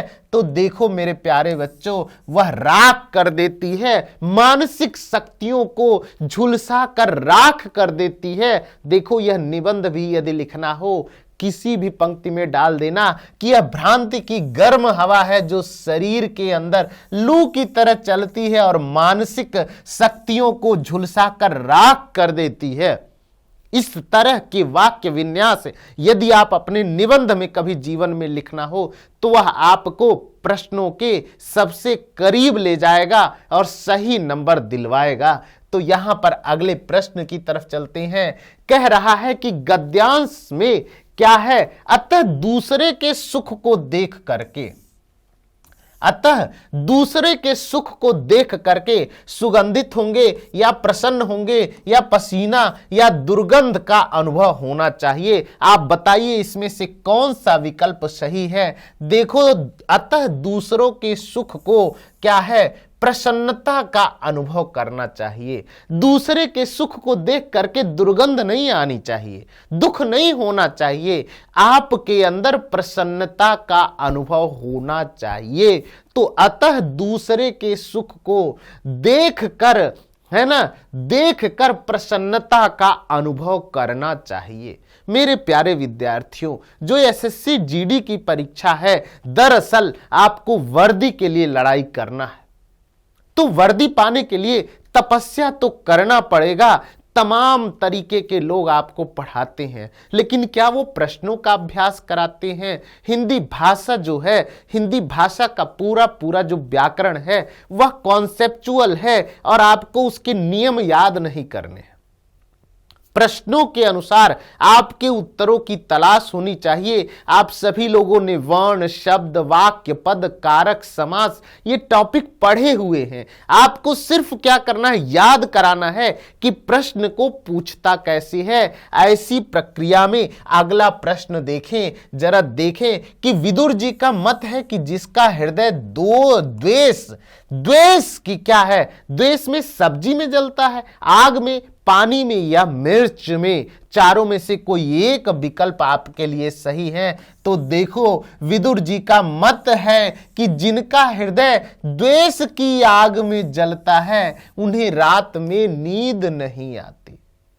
जिनका हृदय द्वेष की आग में, जो मनुष्य के अंदर मानसिक शक्तियां हैं, उस शक्तियों का जो हम नकारात्मक रूप देखते हैं उसे द्वेष कहते हैं। और इस द्वेष में विदुर जी का मत है कि जिनका हृदय द्वेष की अग्नि में, आग में जलता है उन्हें रात में नींद कहां ही आती है, नींद नहीं आती है।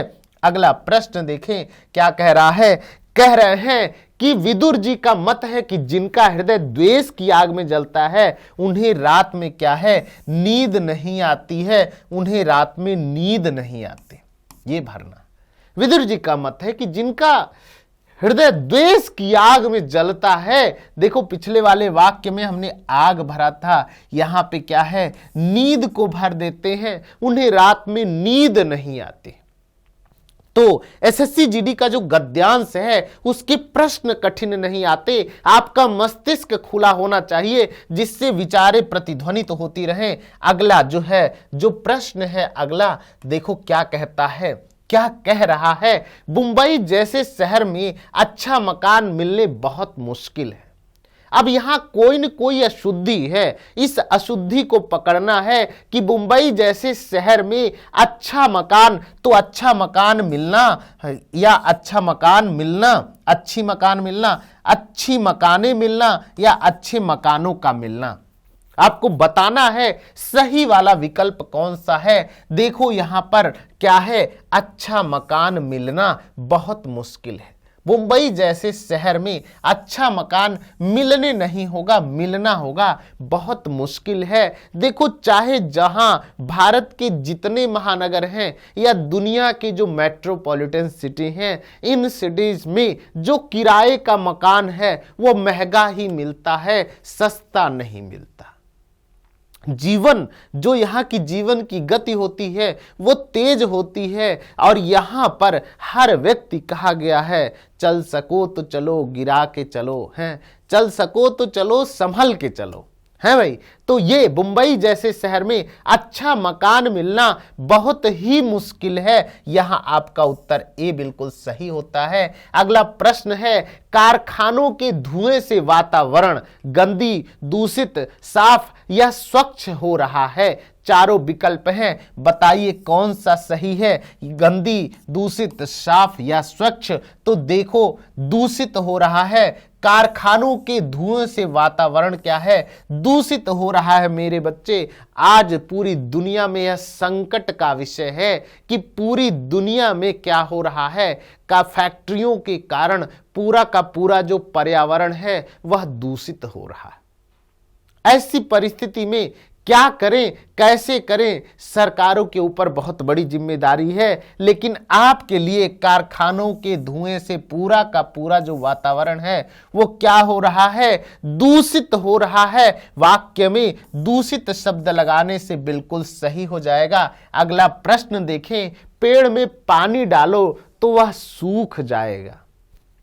अब यहां वाक्य का जो उपयुक्त शब्द का चयन करना है, तो शब्द चयन की परंपरा में पेड़ में पानी डालो, अन्यथा, परंतु, लेकिन, किंतु, दो शब्दों को, दो वाक्यों के आपस में जोड़ने के लिए समुच्चय बोधक कौन से शब्द का प्रयोग करेंगे हम, आपको बताना है। ए, बी, सी, डी, कौन सा उत्तर सही है। देखो, पेड़ में पानी डालो अन्यथा वह सूख जाएगा। पेड़ में पानी डालो अन्यथा वह सूख जाएगा। यहां पे अन्यथा शब्द यदि लगा दिया जाए तो वाक्य बिल्कुल सही हो जाता है कि पेड़ में पानी डालो अन्यथा वह सूख जाता है, सूख जाएगा, अन्यथा वह सूख जाएगा। तो वृक्षों को यदि आप लगाते हैं तो उनकी समय समय पर देखभाल भी करते रहें। वह आवश्यक है वृक्षों के जीवन को बनाए रखने के लिए। अगला प्रश्न देखें, सही वर्तनी का चयन करना है। पिकदान, पीकदान, पीकदान, पीकदामो, पीकदामो। 4 है, कौन सा सही है? पीक प्लस दान, कौन सा शब्द सही है? देखो, पीक दान, पीक जमा दान, 2 अलग अलग भाषाओं के शब्द हैं और दोनों को जोड़ करके इसे संकर शब्द कहते हैं। तो शब्द विचार की परंपरा में जब 2 या 2 से अधिक वर्णों के सार्थक समूह को हम क्या कहते हैं? क्या कहते हैं? शब्द कहते हैं। और यह शब्द रचनावलिक बनावट के आधार पर रूढ़, यौगिक, योग रूढ़ के रूप में आता है। तद्भव, तत्सम, देशज, विदेशज, आगत और संकर शब्द उत्पत्ति के आधार पर आते हैं। आपको याद ही कर लेना है। अगला प्रश्न देखें, जो वर्ष में एक बार आता हो, जो वर्ष में एक बार आता हो, जो वर्ष में एक बार आता हो, क्या उसे साप्ताहिक कहते हैं, वार्षिक कहते हैं, दैनिक कहते हैं या पाक्षिक कहते हैं? तो फटाफट बताते जाओ। देखो, जो वर्ष में एक बार आता हो उसे वार्षिक कहते हैं। जो महीने में 15 दिन में आता है, हर 15 दिन पे 15 दिन पे आ जाता है, उसे पाक्षिक कहते हैं। जो रोज रोज आता है, रोज रोज आता है, उसे हम क्या कहते हैं? दैनिक कहते हैं। जो 7 दिनों में आता है उसे साप्ताहिक कहते हैं। तो देखो, दैनिक, साप्ताहिक, पाक्षिक और वार्षिक, और एक मासिक हो जाता है जो महीने में एक बार आता है। तो हिंदी गिनती के अनुसार चैत, बैसाख, जेठ, आषाढ़, सावन, भादो, कुआर, कार्तिक, अगहन, पूस, माघ और फाल्गुन, तो ये मौसम सर्दियों का मौसम है। आप बड़े आराम से बैठ के पढ़ाई कर रहे होंगे। बात तो तुमने ठीक कही है, पर इतने रुपए कहां से आएगा? अब यहां पे वाक्य में कोई न कोई गड़बड़ लग रहा है, कोई न कोई त्रुटि है, अशुद्धि है। आपको खोजना है कि बात तो तुमने ठीक कही है, बात तो तुमने ठीक कही है, पर इतने रुपए कहां से आएंगे? क्या इतने रुपए पर गलती है? बात तो तुमने कहां से आएगा ठीक कही है। इन चारों में से कोई एक सही है। आपको बताना है कि कहां प्रतिस्थापित कर दें। तो देखो, बात तो तुमने ठीक कही है, पर इतने रुपए कहां से आएगा? कहां से आएगा में गलती है। इतने रुपए कहां से आएंगे? आएगा नहीं, आएंगे। इतने रुपए आएंगे, आएगा क्या मतलब होता है? आएंगे। तो ठीक है, पक्की बात है। अगले प्रश्न की तरफ चलते हैं कि निम्न शब्दों को शब्द का चयन करें। रुधिर का कौन सा शब्द पर्यायवाची है? विकार, पय, रक्त, अधि। तो देखिए, रुधिर का संबंध किससे है? रक्त से है। रुधिर माने खून, रक्त माने खून होता है। तो यह जो पूरे शरीर में आपके खून बह रहा है, रुधिर शब्द किसका पर्यायवाची है? रक्त का है। और देखो, विकार शब्द है। विकार को क्या कहते हैं? बुराई कहते हैं, दोष कहते हैं, बिगाड़ कहते हैं, खराबी कहते हैं, त्रुटि कहते हैं, कमी कहते हैं।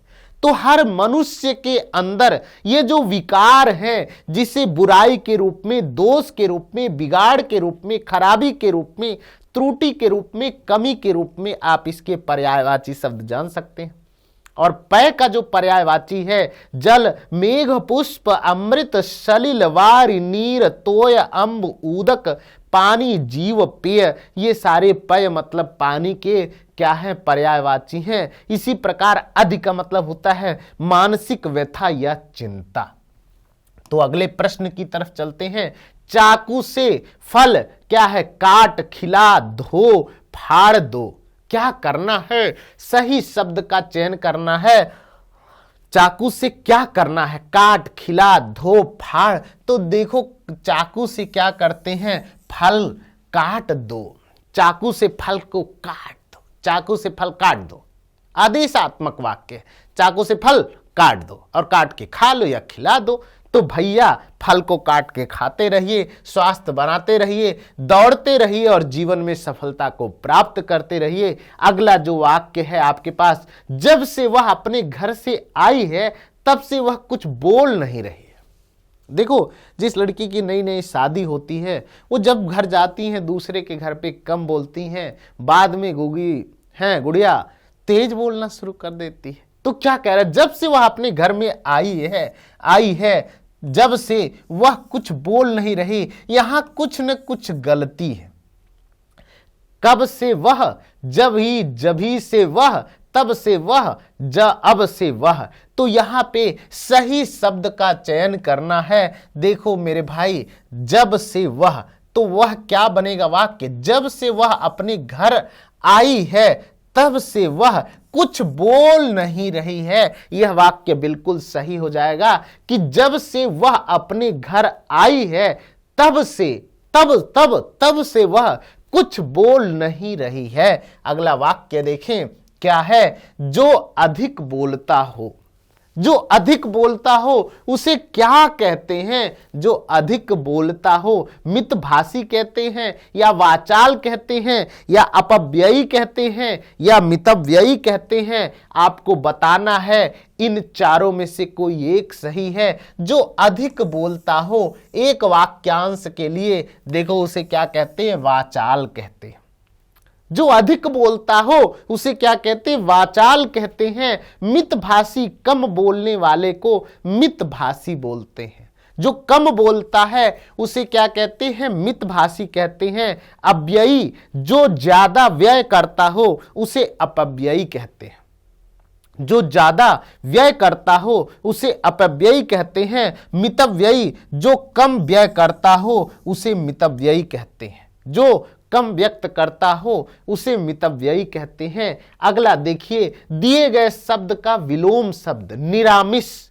निरामिष का विलोम शब्द क्या है आपको बताना है। तो देखो, विष का अमृत होता है, आवेश का अनावेश होता है। तो क्या है, सामिष का क्या विलोम होता है, निरामिष, या निरामिष का विलोम क्या होता है, सामिष होता है। याद कर लें। उस दृश्य को देख करके मेरा प्राण निकल गया। यहां कोई न कोई त्रुटि है, आपको बताना है कौन सी त्रुटि है। उस दृश्य को देख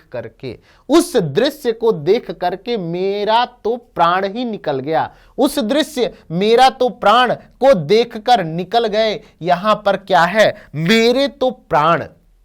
उस दृश्य को देखकर मेरा नहीं, मेरा तो प्राण, मेरे तो प्राण निकल गए, मेरा नहीं मेरे तो प्राण निकल गए। सही शब्दों का चयन करना। मेरे तो प्राण निकल गए, तो यहां त्रुटि है मेरा तो प्राण, यहां मेरा नहीं होगा, मेरे तो प्राण होगा।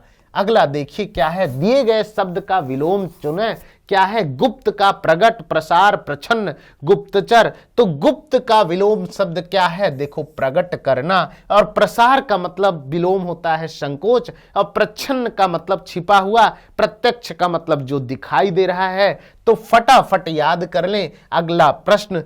तो यहीं पर बहुत बहुत आज की कक्षा के लिए धन्यवाद। हेलो, हाय, नमस्कार, Sat Shri Akal and very very very warm welcome to all of you. Rise Smart Hindi YouTube channel पे मैं श्याम असारे आप सब लोगों का स्वागत कर रहा हूं। और हम सभी लोग सीखने वाले हैं धमाकेदार क्वेश्चंस के धमाकेदार आंसर्स कैसे होंगे। इजी है, टफ है, बेहतरीन है, उम्दा प्रदर्शन करते हुए हम लोग सीखेंगे। वन बाय वन एक एक क्वेश्चन बहुत कीमती है, तो हम लेके चलेंगे। तो आइए चलिए शुरू करते हैं पहले प्रश्न से। लेकिन उससे पहले कुछ बेसिक इन्फॉर्मेशन। मैं श्याम असारे कंप्लीट किया है MSc विद मैथमेटिक्स, 9+ ईयर्स का टीचिंग एक्सपीरियंस, 2 लाख से भी ज़्यादा कैंडिडेट को अब तक टीच किया है एंड 5000+ स्टूडेंट्स को अब तक गवर्नमेंट जॉब का को क्लियर करने में मैंने मदद की है, गाइड किया है।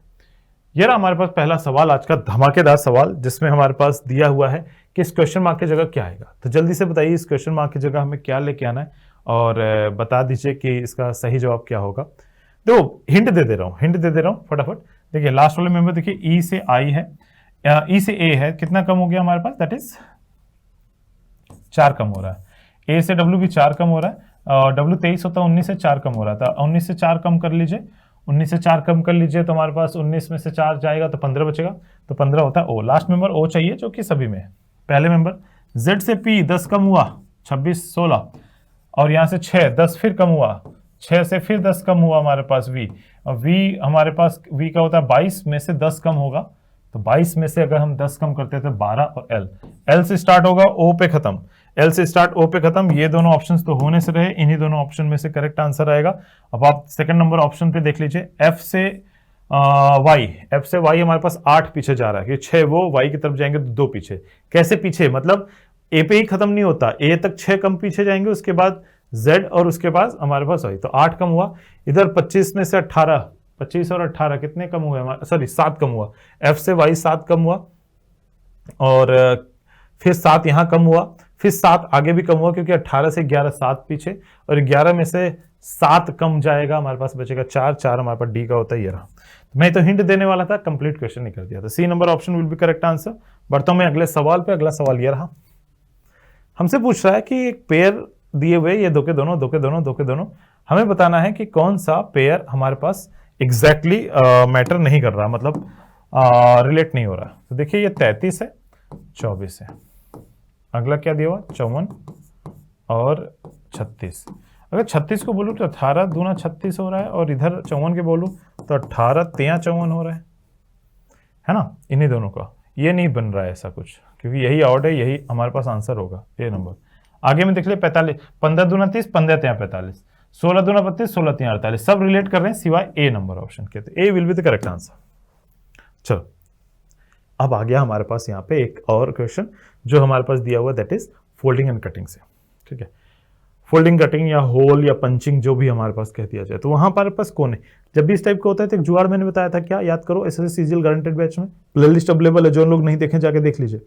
उसमें मैंने एक बात बोली थी, जहां पे ये वैल्यू है वो वहां पे दिखना चाहिए सारे डायग्राम में। यहां जैसे इस कॉर्नर पे हमारे पास इतनी वैल्यू दी हुई है, 3 गोले और 3 जगह कटा हुआ, तो हमारे पास यहाँ पे 2 गोले तो नहीं हो जाएंगे, 3 ही रहेंगे, 3 ही रहेंगे, 3 ही रहेंगे। 3 तरफ कटा है तो 3 तरफ कटा होना चाहिए 3 गोले के साथ, तो 3 तरफ कटने मतलब इधर भी कटा है, यहाँ बीच में नहीं कट दिया हुआ, तो इसलिए ये भी ऑप्शन गया। और सीधा कटा हुआ है तो टेढ़ा गोला बोलना गलत, तो करेक्ट आंसर इसका क्या हो जाएगा, बी। बहुत तेजी के साथ हमने चेक कर लिया। तो आप भी वीडियो को पहले पॉज करिए, आंसर मेरे से पहले दीजिए, फिर आप चेक करिए अपना करेक्ट आंसर। चलिए अगला क्वेश्चन पढ़ता हूं। अगला क्वेश्चन हमारे पास क्या दिया हुआ, हमारे पास दिया हुआ है सीरीज, और सीरीज हमें बताना है कि क्या रिलेशन चल रहा है। बड़ा आसान है ये, देखिए 30 का मल्टीप्लाई हो रहा है, देखो 9 से ये 27 कितना गुना, 30 गुना है। ठीक है, यहां से यहां तक कितना गुना है, 30 गुना है। 15 का ये भी कितना गुना है, 30 गुना है। तो 13 का 30 गुना कितना होगा, 130, 390, 390 में हम 0 लगा देंगे। आसान था। वीडियो को पॉज करिए और आंसर बताइए। मिरर इमेज बताना है mn के रिस्पेक्ट में, उधर की तरफ। तो उधर की तरफ हमारे पास देखिए सबसे पहले बनेगा 2 का, और 2 जो सीधा है वो सीधा ही बनेगा, लेकिन ऐसा बनेगा, तो ये उल्टा नहीं हो जाएगा, और ये दोनों जैसा होगा। और उसके बाद 7 सीधा ही रहेगा, मतलब ऊपर सर रहेगा, नीचे पांव पलट जाएगा, लेकिन यहाँ पे एकदम सब कुछ पलट गया, सॉरी ये सब कुछ पलट गया, तो ये गलत हो गया। सही आंसर होगा कौन सा, option number C. Option number C is correct answer अगर इस क्वेश्चन की पर्टिकुलर की बात करी जाए तो। चलिए बढ़ता हूं मैं अगले सवाल पे। अगला सवाल क्या हमारे पास, अगला हमारे पास पूछ रहा है कौन सा डायग्राम में निहित है, कहां दिख रहा है। मैं देखो ये वाले की बात कर लेते हैं सबसे पहले। ट्रायंगल तो यही है एक ही। अब इसके बाद यहां से यहां 2 लाइनें ऐसे की तरह अंदर की तरफ कटा हुआ नहीं दिखा, इसलिए ए नहीं होगा। बी नंबर सीधी लाइन हमारे पास ये है तो, लेकिन ये लाइन दिया हुआ, उसके बाद ये ट्रायंगल जैसे ये वाली लाइन है, ये लाइन मिसिंग है, दरअसल बी भी नहीं होगा। हम बात करें सी की, तो सी हमारे पास ये सीधा तो दिख गया, यही एकमात्र जगह जहां इतने हौश-पौश तो नहीं है, साफ सुथरा है, तो ये नहीं होगा, तो ऑटोमेटिक डी सही हो जाएगा। फिर भी ढूंढ लेते हैं वो कहां पे है वो डायग्राम। रोटेशन की अनुमति नहीं है, तो देखो हमारे पास एक ये ट्रायंगल ऊपर वाला मिल गया, फिर उसके बाद ये राइट लाइन हो गया, ये सीधे आने के बाद यहाँ, फिर यहाँ मैच कर गया, फिर उसके बाद ये सीधे यहाँ तक है, फिर ये सीधे नीचे तक है, नीचे के बाद सीधा ऊपर की तरफ, ये यहाँ और ये यहाँ। तो पूरा कंप्लीट डायग्राम मिल गया किसका, डी नंबर ऑप्शन का। तो वीडियो को पॉज करते रहिए, सोल्व करिए मेरे से पहले। धमाकेदार क्वेश्चन, धमाकेदार आंसर्स। ये रहा अगला सवाल। अगला सवाल हमारे पास बड़ा सिंपल सा दिया हुआ है, इस सीरीज को कंप्लीट करना है। फिर से क्या करना है, वीडियो पॉज करिए फिर आंसर दीजिए। तो लेटेस्ट सीरीज में एक जुगाड़ बताया था मैंने, वो reference videos SSC CGL guaranteed batch का, आप वीडियो जाके देख लीजिए, वहां पे है। क्या है, ई का एच के साथ रिलेशन देखिए कितना आगे बढ़ रहा, पहले मेंबर का पहले मेंबर के साथ, यही शॉर्टकट बताया था। तो ई का एच के साथ कितना आगे बढ़ा, 3, H से 3 आगे बढ़ाएंगे, 8 3 11, K से स्टार्ट होगा, तो K से ये ऑप्शन नहीं है, ये तीनों ऑप्शन है। फिर दूसरा R से Y 18 और 25, 7 आगे, 25 7 आगे, M 13 और 7 20, तो 7 आगे बढ़ाते हैं या 13 में से 7 कम करते हैं, 13 में से 7 कम करेंगे, 7 6 13, 6 F आना चाहिए। K के बाद F सिर्फ पहले ऑप्शन में है, बाकी सारे ऑप्शन में नहीं है, तो करेक्ट आंसर होगा ऑप्शन नंबर 1। देखिए अगर ऑप्शन नंबर 1 आपने चूज किया है तो बहुत बढ़िया। अगला, इस वीडियो में बहुत टाइम लीजिए बट सही आंसर तक पहुंचिए। यहां हमसे पूछ रहा है वर्गों की संख्या नहीं, दिख सारे वर्ग रहे, लेकिन यहां पूछा है त्रिभुजों की संख्या, त्रिभुज कितने हैं ये इंपॉर्टेंट है। सॉल्व करिए। चलिए, मैं अगर वीडियो प्ले किया तो मैं सॉल्व करना स्टार्ट करता हूं। सबसे पहले अंदर देखिए, ये 1 ये 2, बोलिए 2 मिल गए, ये हमें मिल गया 2 प्लस। अब उससे थोड़ा बड़ा, मैंने हमेशा बड़ा है, बड़ा छोटे पे ही चलना चाहिए, उससे बड़ा। उससे बड़े में देखिए तो हमें दिख रहा है ये तीसरा, ये चौथा, ये पांचवा, ये छठा, ये 4 हमें पीछे बगल बगल में दिख रहे हैं। कितने मिल गए? 4। ठीक है, 4 मिल गए। अब थोड़ा और बड़े की तरफ बढ़ते हैं, और बड़ा तो हमारे पास देखिए 6 तक पहुंच गया ना, 7 8 9 10 11 12, तो हमारे पास कितने मिल गए? 1 2 3 4 5 6 और मिल गए प्लस 6 मिल गए ये। लेकिन ध्यान से देखिए कि यहां से यहां तक भी डायग्राम बन रहा है, इसे हमने एक इधर ले लिया और एक यहां से यहां तक, तो हमारे पास 11 12 तक था, तो ये 13वां हो गया, और यहां ले लेंगे, ये हमारे पास क्या हो गया? 14वां। ठीक है, इसकी बात हो रही ये पर्टिकुलर की, 14वां मेंबर हो गया, तो 2 हमें और मिल गए और 14 तक पहुंच चुके हैं हम लोग। ठीक है, और बड़े पे चलते हैं। और बड़ा हमारे पास कहाँ है? सभी पे नंबर्स लिखा हुआ है, 1 2 3 4 5 6 7 8 9 10 11 12 13 14। चलिए 14 पहुंच गया। 14 के बाद देखिए एक एक ट्रेंगल, ये 14 के बाद ये देखिए एक ये 15, ये वाला ट्रेंगल, ये हो गया 16, ये हो गया 17, ये हो गया 18 ये पहुंच गया हम लोग, यानी 4 यहाँ पे भी मिल गया हमें, 4 हमारे पास ये मिल गया। और उसके बाद भी हमारे पास, उसके बाद बड़ा वाला 18 के बाद ये हो गया 19, ये हो गया 20, ये हो गया 21, ये हो गया 22, तो हमारे पास 4 और मिल गए। 4 हमारे पास टोटल कितने हो गए? 22। तो 22 तक तो मैं पहुंच पाया हूं, तो क्या 22 ही करेक्ट आंसर है? ये एक सोचने वाली बात है कि 22 हमारे पास होगा कि नहीं। एक बार मैं थोड़ा सा डिस्टेंस मेंटेन करके देखूं। 22 तो दिख रहे हैं मुझे, 22 दिख रहे हैं, और बाकी आप प्लस करिएगा और देखिएगा कि इसका आंसर आपको क्या मिल रहा है। तब तक मैं भी दिमाग लगाऊंगा, अगर वापस आ जाता है तो मैं वापस आता हूँ इस वीडियो पे। ठीक है, अगले क्वेश्चन पे बात करें। अगला क्वेश्चन हमारे पास देखिए दिया हुआ है, डिक्शनरी ऑर्डर में अरेंज करना है। देखो डिक्शनरी ऑर्डर का सीधा मतलब ये होता है जो सबसे पहले है वो सबसे पहले। देखिए अपलिफ्ट, यू पहले आएगा तो 3 नंबर पहले आना चाहिए, तो 3 नंबर पहले हमारे पास इस ऑप्शन में नहीं दिया हुआ है। यू के बाद वी आना चाहिए, वी में हमारे पास सारे कॉमन है, हमारे पास ए भी कॉमन है, उड़ा दिया। फिर उसके बाद हमारे पास देखिए ए के बाद एल है, एल हमारे पास आना चाहिए, एल पहले, फिर उसके बाद एन आएगा, एल और एन, फिर उसके बाद 1, फिर उसके बाद हमारे पास देखिए आर आर है, फिर आई आई है, फिर ई आएगा 5 नंबर, फिर उसके बाद हमारे पास आएगा 6 आर के बाद आई, दैट इज 4 नंबर, उसके बाद 2 नंबर, तो ये आएगा 361542, 361542 फर्स्ट नंबर ऑप्शन देख रहा है।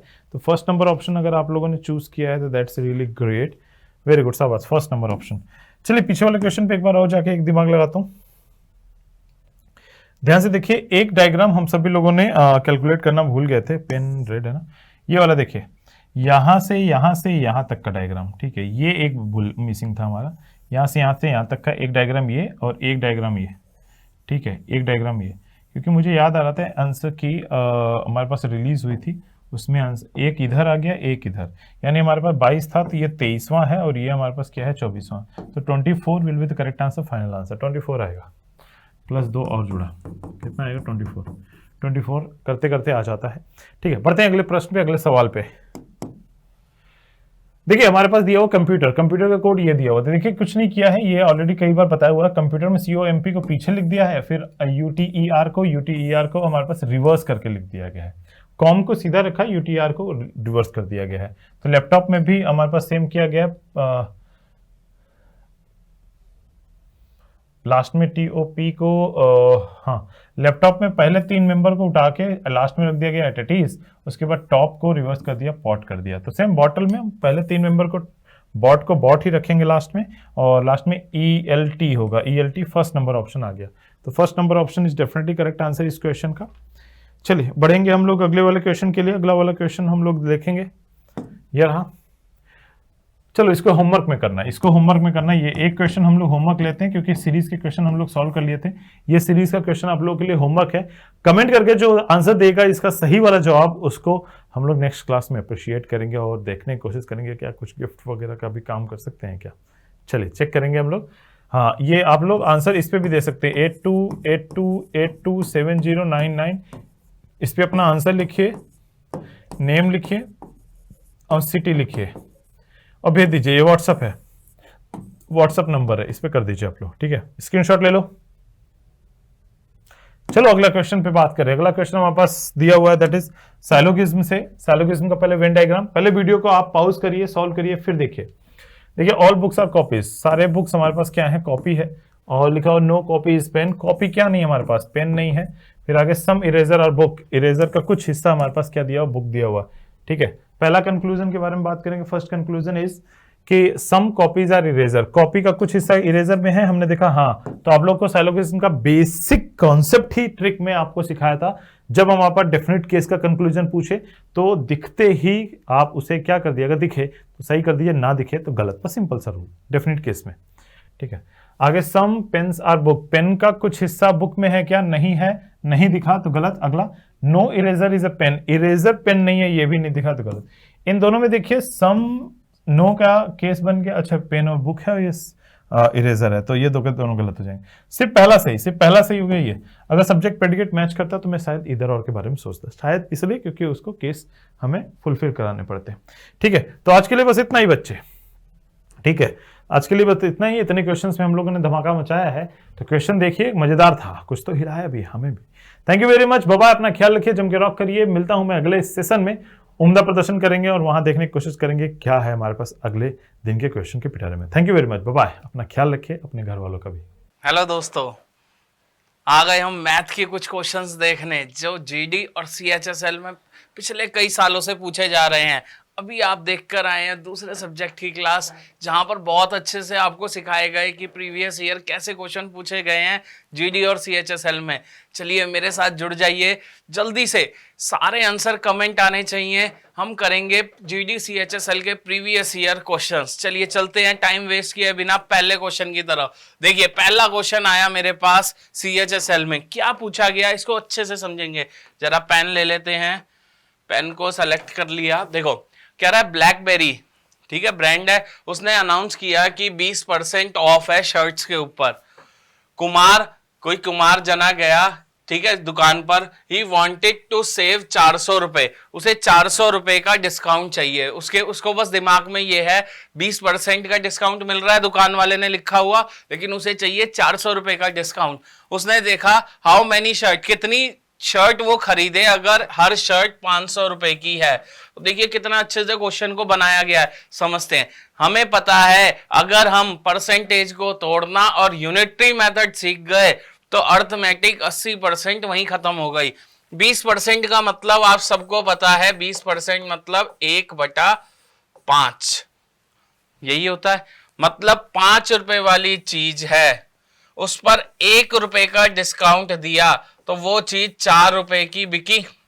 ये डिस्काउंट का मतलब है 20% डिस्काउंट का। आगे चलते हैं, उसने 400 रुपए का डिस्काउंट चाहिए, उसे टोटल डिस्काउंट 400 रुपए का चाहिए।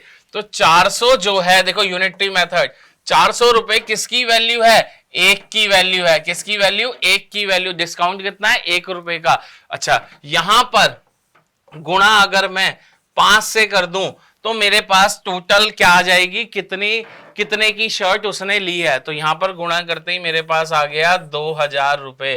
कितना आ गया, 2000। मतलब अगर वो 2000 रुपए की शॉपिंग करेगा तो उसे 400 रुपए का डिस्काउंट मिलेगा 20%, 2000 का कितना होता है 400 रुपए। और इसने आगे मेंशन कर रखा है एक शर्ट 500 रुपए की है, तो उसने 2000 रुपए की शॉपिंग करी है। तो बताओ कितनी शर्ट उसको मिली। तो बहुत इजी है, देखो 2000 बटे में 500 कर देंगे, करते ही मेरे पास आ गया। अगर वो 4 शर्ट खरीदेगा, कितनी शर्ट खरीदेगा 4 शर्ट खरीदेगा, जिसकी कीमत हो जाएगी 2000 रुपए। 2000 पर 20% का डिस्काउंट, उसे 400 रुपए का क्या होगा मुनाफा हो जाएगा। क्लियर है भाई, बहुत इजी क्वेश्चन था। क्वेश्चन को अच्छे से बनाया गया था, उसको हमने सीख लिया। अगली बार आने वाले एग्जाम, चाहे वो हो जीडी का, चाहे हो सीएचएसएल या हो सीजीएल मेंस का, क्वेश्चन क्या रहेगा सेम। डिजिट क्या हो जाएगी 20% की जगह 25%, 12.5%, नंबर चेंज हो जाएंगे।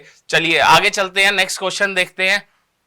नेक्स्ट क्वेश्चन का टाइमर स्टार्ट हो चुका है। जो जो जुड़ा हुआ है सबसे पहले तो कमेंट आने चाहिए, ठीक है। कमेंट करो भाई, अपने आंसर कमेंट करो। क्वेश्चन आया मेरा अपस्ट्रीम और डाउनस्ट्रीम के ऊपर, बोट एंड स्ट्रीम के ऊपर क्वेश्चन आया, ठीक है।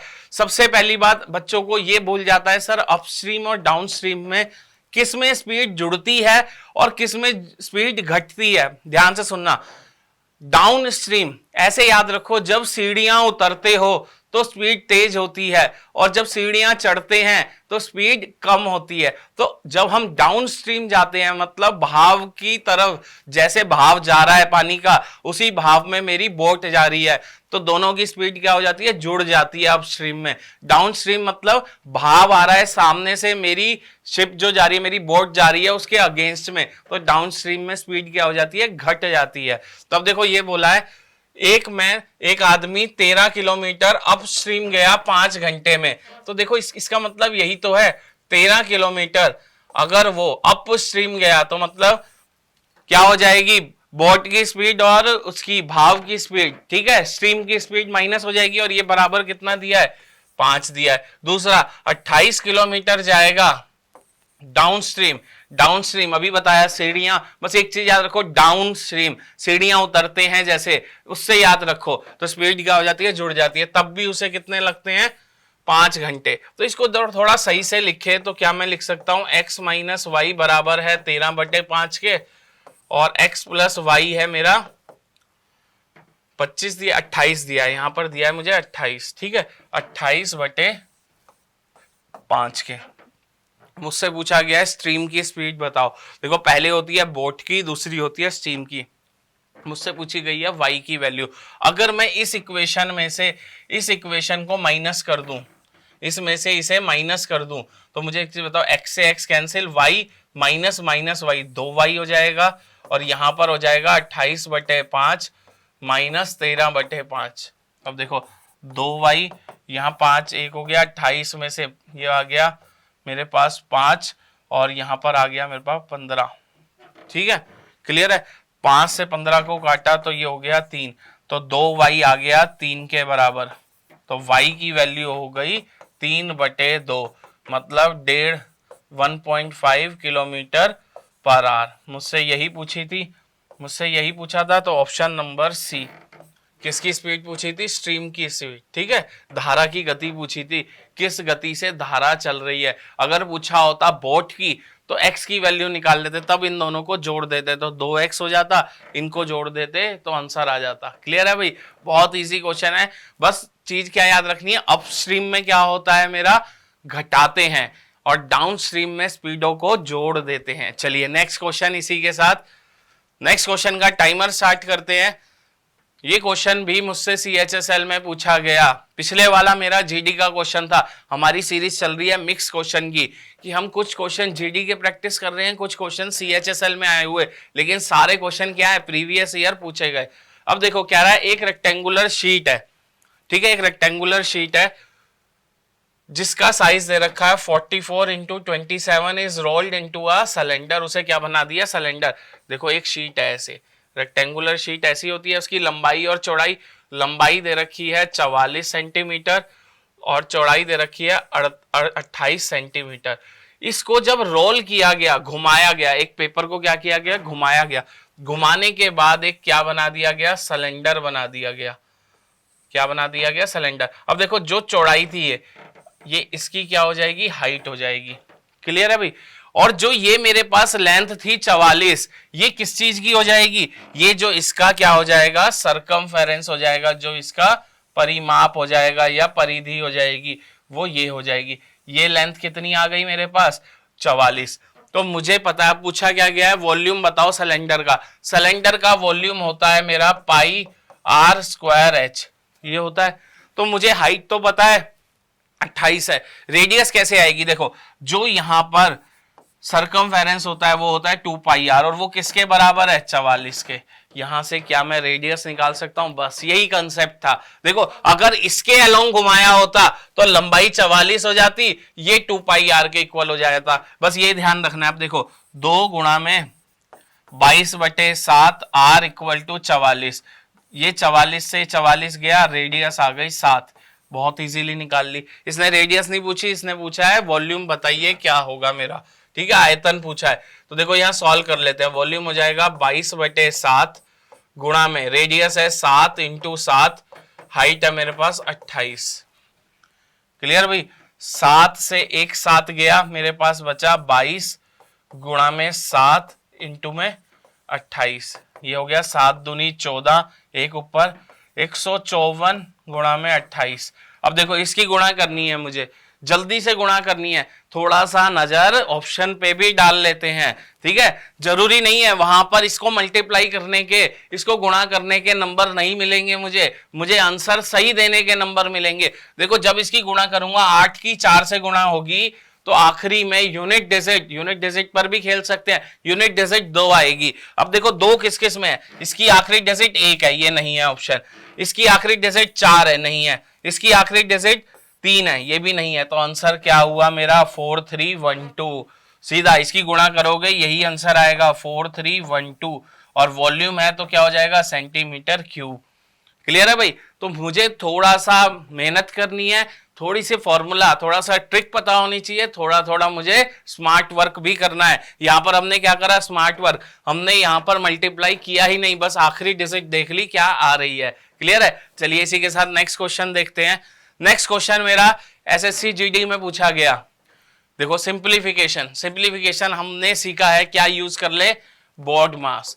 बोर्ड मास याद है तो हम सिंप्लीफिकेशन का कोई भी क्वेश्चन कर सकते हैं। बी से ब्रैकेट, ओ से ऑफ, डी से डिवीजन, एम से मल्टीप्लीकेशन, ए से एडिशन, एस से सब्ट्रैक्शन।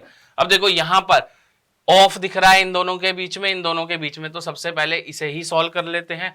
अब देखो ऊपर है 18 प्लस 3/2 ऑफ 12, ऑफ का मतलब 2 से 1 काटा 6 × 3, ये हो गया 18 - 4। यहां पर आए ऑफ है, ऑफ से पहले ब्रैकेट है, तो ऑफ से बड़ा तो ब्रैकेट भाई है, तो ब्रैकेट को सॉल्व करेंगे तो नीचे 28 - 3/2 ऑफ 12 में से 4 गए 8 आ गया मेरे पास। 2 से 8 को काटा 4 पर, तो ऊपर 18 + 18 36 - 4, नीचे हो गया 28 माइनस 3 की गुणा 4 से करी 12। क्लियर है भाई, बहुत इजी क्वेश्चन दिया था। 36 में से 4 गए 32, 28 में से 12 गए तो मेरे पास आए 16, 32/16 आंसर आ गया मेरे पास 2, ऑप्शन नंबर बी।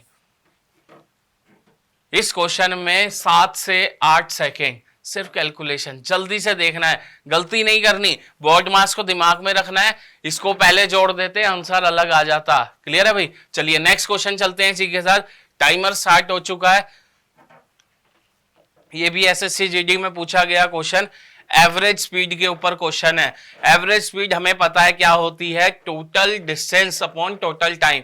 लेकिन जब एक जगह से दूसरी जगह जाना और दूसरी से वापस आना तो सीधा एवरेज स्पीड होती है 2 इंटू में स्पीड 1 इंटू स्पीड 2 अपॉन में स्पीड 1 प्लस स्पीड 2। ठीक है। तो यहां पर कह रहा है एक आदमी अपने ऑफिस गया 10 किलोमीटर पर आवर की स्पीड से, वापिस आया 15 किलोमीटर पर आवर की स्पीड से, उसे टोटल 6 घंटे लगे। तो बताओ घर से ऑफिस की दूरी कितनी है। सबसे पहली बात मुझे एक चीज बताओ, टोटल डिस्टेंस अगर मैं निकाल लूं, टोटल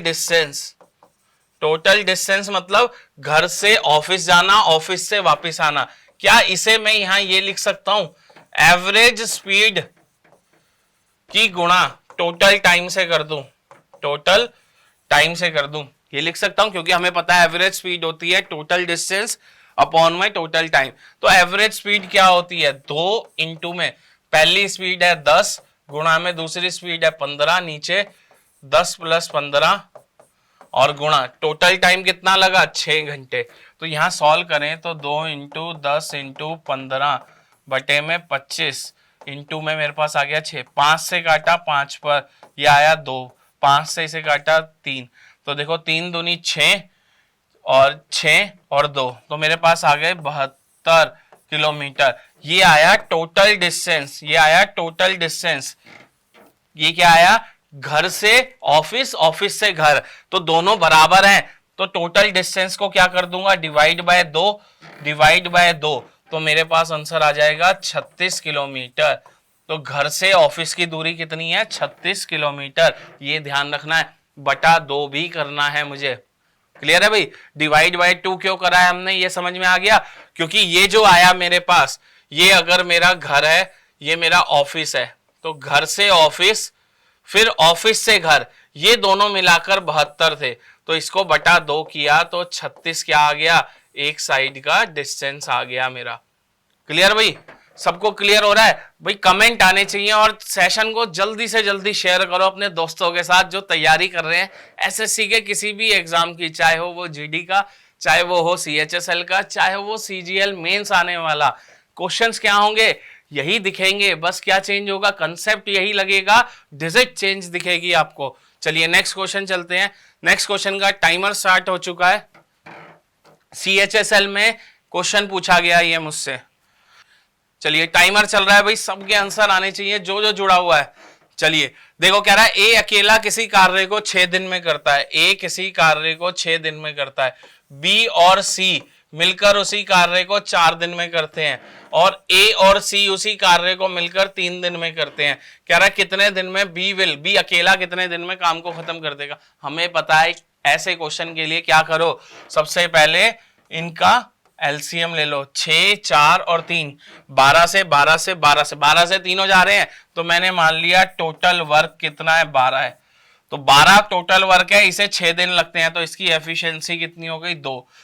इसे 4 से 12 को किया, इसकी एफिशिएंसी 3, इन दोनों की मिला के ए और सी की कितनी आ गई, 4। अब मुझे एक चीज बताओ, ए की एफिशिएंसी है 2, ए की एफिशिएंसी है 2, ए एक दिन में 2 काम करता है, ए प्लस सी है मेरे पास 3, तो ए की वैल्यू 2 को यहां डालूंगा तो 2 इधर जाएगा तो सी की 1 आ जाएगी, और बी प्लस सी है मेरे पास 3, ए प्लस सी की मेरे पास 4 है, ए प्लस सी की कितनी है, 4 है। हमने दिन लिख लिए।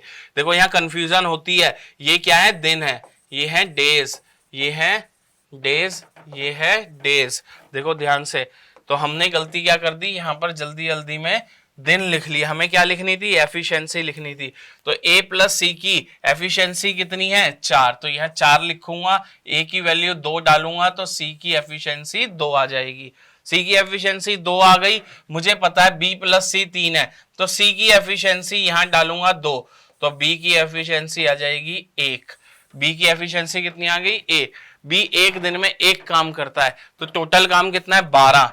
तो 12 काम करने में बी को कितने दिन लगेंगे, भाग 1 से कर दूंगा तो 12 दिन लगेंगे। कितने लगेंगे, 12 डेज लगेंगे। Option number B. क्वेश्चन मुश्किल नहीं था, मैंने क्या करना था, एफिशिएंसी पहचाननी थी, क्या क्या एफिशिएंसी है। क्लियर है भाई? चलिए नेक्स्ट क्वेश्चन चलते हैं। नेक्स्ट क्वेश्चन टाइमर स्टार्ट हो चुका है। 2 नंबर हैं, ठीक है, कुछ बता रखी है, कोई कंडीशन दे रखी है 2 नंबर के सम और उनके डिफरेंस के बीच में, और पूछा क्या गया है, अगर छोटा नंबर 45 है तो बताओ बड़े वाला नंबर क्या होगा। देखो बहुत आसानी से हो जाएगा। देखो सम ऑफ 2 नंबर, 2 नंबर का सम बराबर है 4 टाइम्स द उन दोनों के डिफरेंस के। तो इसमें हमने छोटा कौन सा लिया है, y। तो अब देखो इसे जरा सॉल्व करूं तो x plus Y equal to 4x minus 4y, ये इधर आएगा तो 5y इक्वल टू 3x, ये हो जाएगा। तो देखो छोटा नंबर y की वैल्यू कितनी दे रखी है, 45 दे रखी है, तो बड़े वाला पूछा है, तो 5 इंटू 45 बटे में 3 करूंगा तो मेरे पास छोटे वाला बड़े वाला नंबर आ जाएगा। 3 से काटा 15, तो x की वैल्यू आ गई 75।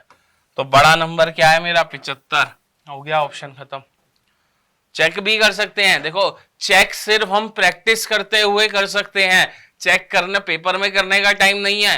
तो जैसे जैसे प्रैक्टिस कर रहे हैं अपना चेक भी करते जा सकते हैं। कैसे? इन दोनों के सम 75 और 45 को जोड़ूंगा तो 70 और 40 110 और 5 5 120, इनका सम कितना आ गया 120। इन दोनों को सब्ट्रैक्ट करूंगा, 75 में से 45 गए 30। क्या ये नंबर इसका 4 गुना है? बिल्कुल है। हमारा आंसर क्या है? क्वेश्चन बिल्कुल सही हुआ है। ठीक है, चलिए नेक्स्ट क्वेश्चन चलते हैं। टाइमर स्टार्ट कर दिया है क्वेश्चन में। ऐसा क्वेश्चन कभी भी आ जाए आंख बंद करके, क्या पूछा गया है? Least number. जब भी यहां लीस्ट नंबर पूछा जाए, विच व्हेन डिवाइडेड बाय, एक ऐसा सबसे छोटा नंबर बताइए जिसको इन तीनों से भाग करूं। इतना क्वेश्चन होता तो मुझे पता है एलसीएम निकाल देते। आगे बोला है ऐसा नंबर जिससे इन तीनों को भाग करूं और रिमाइंडर शेषफल क्या बचे 7। तो अभी भी वही काम करना है, 12 15 और 18 का एलसीएम ले लो। 12 को तोड़ सकता हूं 4 इंटू 3 मतलब 2 का स्क्वायर इंटू 3 में। 15 को तोड़ सकता हूं 5 इंटू 3 में, और 18 को तोड़ सकता हूं 9 इंटू 2 में मतलब 2 की पावर 1 और 3 का स्क्वायर। अब एलसीएम निकालना, देखो एचसीएफ निकालना होता तो कॉमन निकालते, एलसीएम मतलब जितना ज्यादा से ज्यादा बटोर सकते हैं उतना बटोर लो। तो इन तीनों का जब एलसीएम की बात आएगी, किसकी बात आएगी? एलसीएम की। तो मुझे एक चीज बताओ, 2 की पावर 2 है, यहाँ 2 की पावर 1 भी नहीं है, यहाँ 2 की पावर 1 है। ज्यादा से ज्यादा क्या है? 2 की पावर 2 गुणा 3 की पावर 1, 3 की पावर 1, 3 की पावर 2, ज्यादा से ज्यादा क्या है? 3 की पावर 2। कमी नहीं होनी चाहिए। 5 की पावर कोई भी नहीं है यहाँ, 5 की पावर 1 है, यहाँ भी नहीं है, तो 5 की पावर 1 आ गया। ये मेरा क्या आ गया? एलसीएम। इसको गुणा कर लो जल्दी से। देखो 5 की गुणा 1 2 से करूंगा 10, इसको अलग बिठा दो। बचा क्या? यहाँ 2 बचा, यहाँ 9 बचा। 9 दूनी 18 और 10 180। कितना एलसीएम आ गया? 180। और पूछ रहा है ऐसा नंबर जो इससे, देखो इन तीनों नंबर को इससे भाग करूंगा पूरे पूरे जाएंगे। कह रहा है ऐसा नंबर सबसे छोटा जिसको इन तीनों से भाग करूं और 7 शेषफल आ जाए। तो 180 में 7 को जोड़ लो तो वो नंबर हो गया 187। ऑप्शन नंबर सी। क्लियर है भाई? Option number C. बहुत इजी क्वेश्चन था। जब भी ऐसा क्वेश्चन आ जाए एलसीएम निकालकर जो शेषफल बचना चाहिए सबसे उसको जोड़ दो बस। चलिए नेक्स्ट क्वेश्चन। टाइमर स्टार्ट हो चुका है। देखो रेशो का क्वेश्चन, यूनिटरी मेथड हम सीख कर आए हैं। यूनिटरी मेथड अगर पता है तो 80% क्वेश्चन वहीं सॉल्व। ऑप्शन टाइमर खत्म। कह रहा है 544 को डिवाइड किया गया ए बी और सी में, उनका रेशो दिया है 3:5:8। तो देखो 544 किसकी वैल्यू है? इनके सम की। 5 3 8 और 8 16 की। ये हम सीख कर आए हैं। ये जो दिया है असली वैल्यू, ये रेशो में किसकी वैल्यू है? 16 की। पूछा क्या है? How much more C will get then B. C को बी से कितना ज्यादा मिल रहा है? 8 - 5 3 ज्यादा मिल रहा है। गुणा में क्या कर दूंगा? 3। क्वेश्चन खत्म यहीं पे। यहां पूछा होता सी को कितना मिल रहा है? 8 से गुणा। बी को कितना मिल रहा है? 5 से गुणा। ए को कितना मिल रहा है? तब भी 3 से गुणा। क्लियर है भाई? तो देखो 16 से इसे काटा, 16 तिया 48, 3 पर गया, मेरे पास बचा कितना? 48 के बाद 64, 64 आया 4 पर, तो मेरे पास आया 34 इंटू 3, 4 तिया 12 9 10 102। आंसर आ गया 102। ऑप्शन नंबर डी 102 रुपए सी को बी से ज्यादा मिले हैं। क्या मिले हैं? ज्यादा मिले हैं। क्लियर है भाई क्वेश्चन? चलिए इसी के साथ नेक्स्ट क्वेश्चन देखते हैं। टाइमर स्टार्ट करते हैं। बहुत अच्छा क्वेश्चन, CHSL में पूछा गया क्वेश्चन मुझसे। इस क्वेश्चन को समझेंगे क्या बोल रहा है। देखो ध्यान रखना, जब भी कोई गोला, कोई भी टायर घूमता है, ठीक है, जैसे बच्चों को देखा होगा गांव वगैरह में टायर चलाते हुए, ठीक है, वो क्या होता है, जो टायर घूम रहा है पूरा का पूरा, वो अपनी एक रेवोल्यूशन, पूरा एक चक्र कवर करता है, तो वो अपना पूरी एक सर्कमफेरेंस कवर करता है। क्लियर है हमारे पास? तो यही क्वेश्चन में है, how many revolution are there by a wheel of radius. एक व्हील है, ठीक है, एक चक्र है जिसकी रेडियस 98 है, to cover the same distance covered by wheel of radius 49। एक छोटा है पहिया, वो 49 रेडियस का है, वो 22 रेवोल्यूशन 22 बार घूम जाता है, तो उतनी देर में ये कितनी बार घूमेगा। देखो इसका सीधा शॉर्टकट याद रखना, जो रेडियस है उसकी गुणा ठीक है, नंबर ऑफ रेवोल्यूशन बराबर दूसरे की रेडियस इनटू में दूसरे के नंबर ऑफ रेवोल्यूशन, कितनी बार घूमा है। बस इसको रख दो, क्वेश्चन वहीं सॉल्व हो जाएगा। कैसे बनाए इसको अभी देखेंगे। पहले की रेडियस कितनी है 98, पहले के रेवोल्यूशन मुझे निकालने हैं कि कितने रेवोल्यूशन कितनी बार घूमा है। दूसरे की रेडियस 49, उस कितनी बार घुमा है 22 बार। अब देखो रेवोल्यूशन 1 49 इंटू में 22 बटे में क्या आ जाएगा 98। इससे ये गया 2 पर, 2 से इसे काटा 11, आंसर आ गया 11, ऑप्शन नंबर ए। अब दिमाग में आ रहा होगा ये सीधा शॉर्टकट बना कहां से है। देखो कहीं से नहीं बना, अभी मैंने बताया क्या चीज सेम बोली है इसने, सेम डिस्टेंस। सेम डिस्टेंस मतलब सेम, एक गोला घूमने में उसे लगते हैं एक सरकमफेरेंस, तो कितनी बार घूमेगा वो टोटल डिस्टेंस कवर हो जाएगा। तो देखो ये बना कहां से है 2 पाई पहले की रेडियस इनटू में पहले के रेवोल्यूशन बराबर दूसरे की सरकमफेरेंस इनटू में उसका रेवोल्यूशन। तो देखो 2 पाई से 2 पाई गया तो मेरे पास ये इक्वल टू ये आ गया, हमने सीधा लगा दिया। क्लियर है भाई, आंसर आ गया 11 कि छोटे वाला 22 बार घूमकर जितना डिस्टेंस कवर कर रहा है तो बड़े वाला 11 बार घूमकर उतना डिस्टेंस कवर कर लेगा। चलिए यहां तक ही थे हमारे आज के क्वेश्चंस। तो हमारे साथ राइस स्मार्ट हिंदी के साथ बने रहिए, जहां पर आपको सारे एग्जाम के प्रीवियस ईयर्स कराए जा रहे हैं, लाइन बाय लाइन जो पेपर में पूछे गए हैं। सेम यही पैटर्न आपको आगे भी देखने को मिलेगा। चलिए मिलते हैं नेक्स्ट क्लास में, ऐसे ही करेंगे और भी क्वेश्चंस।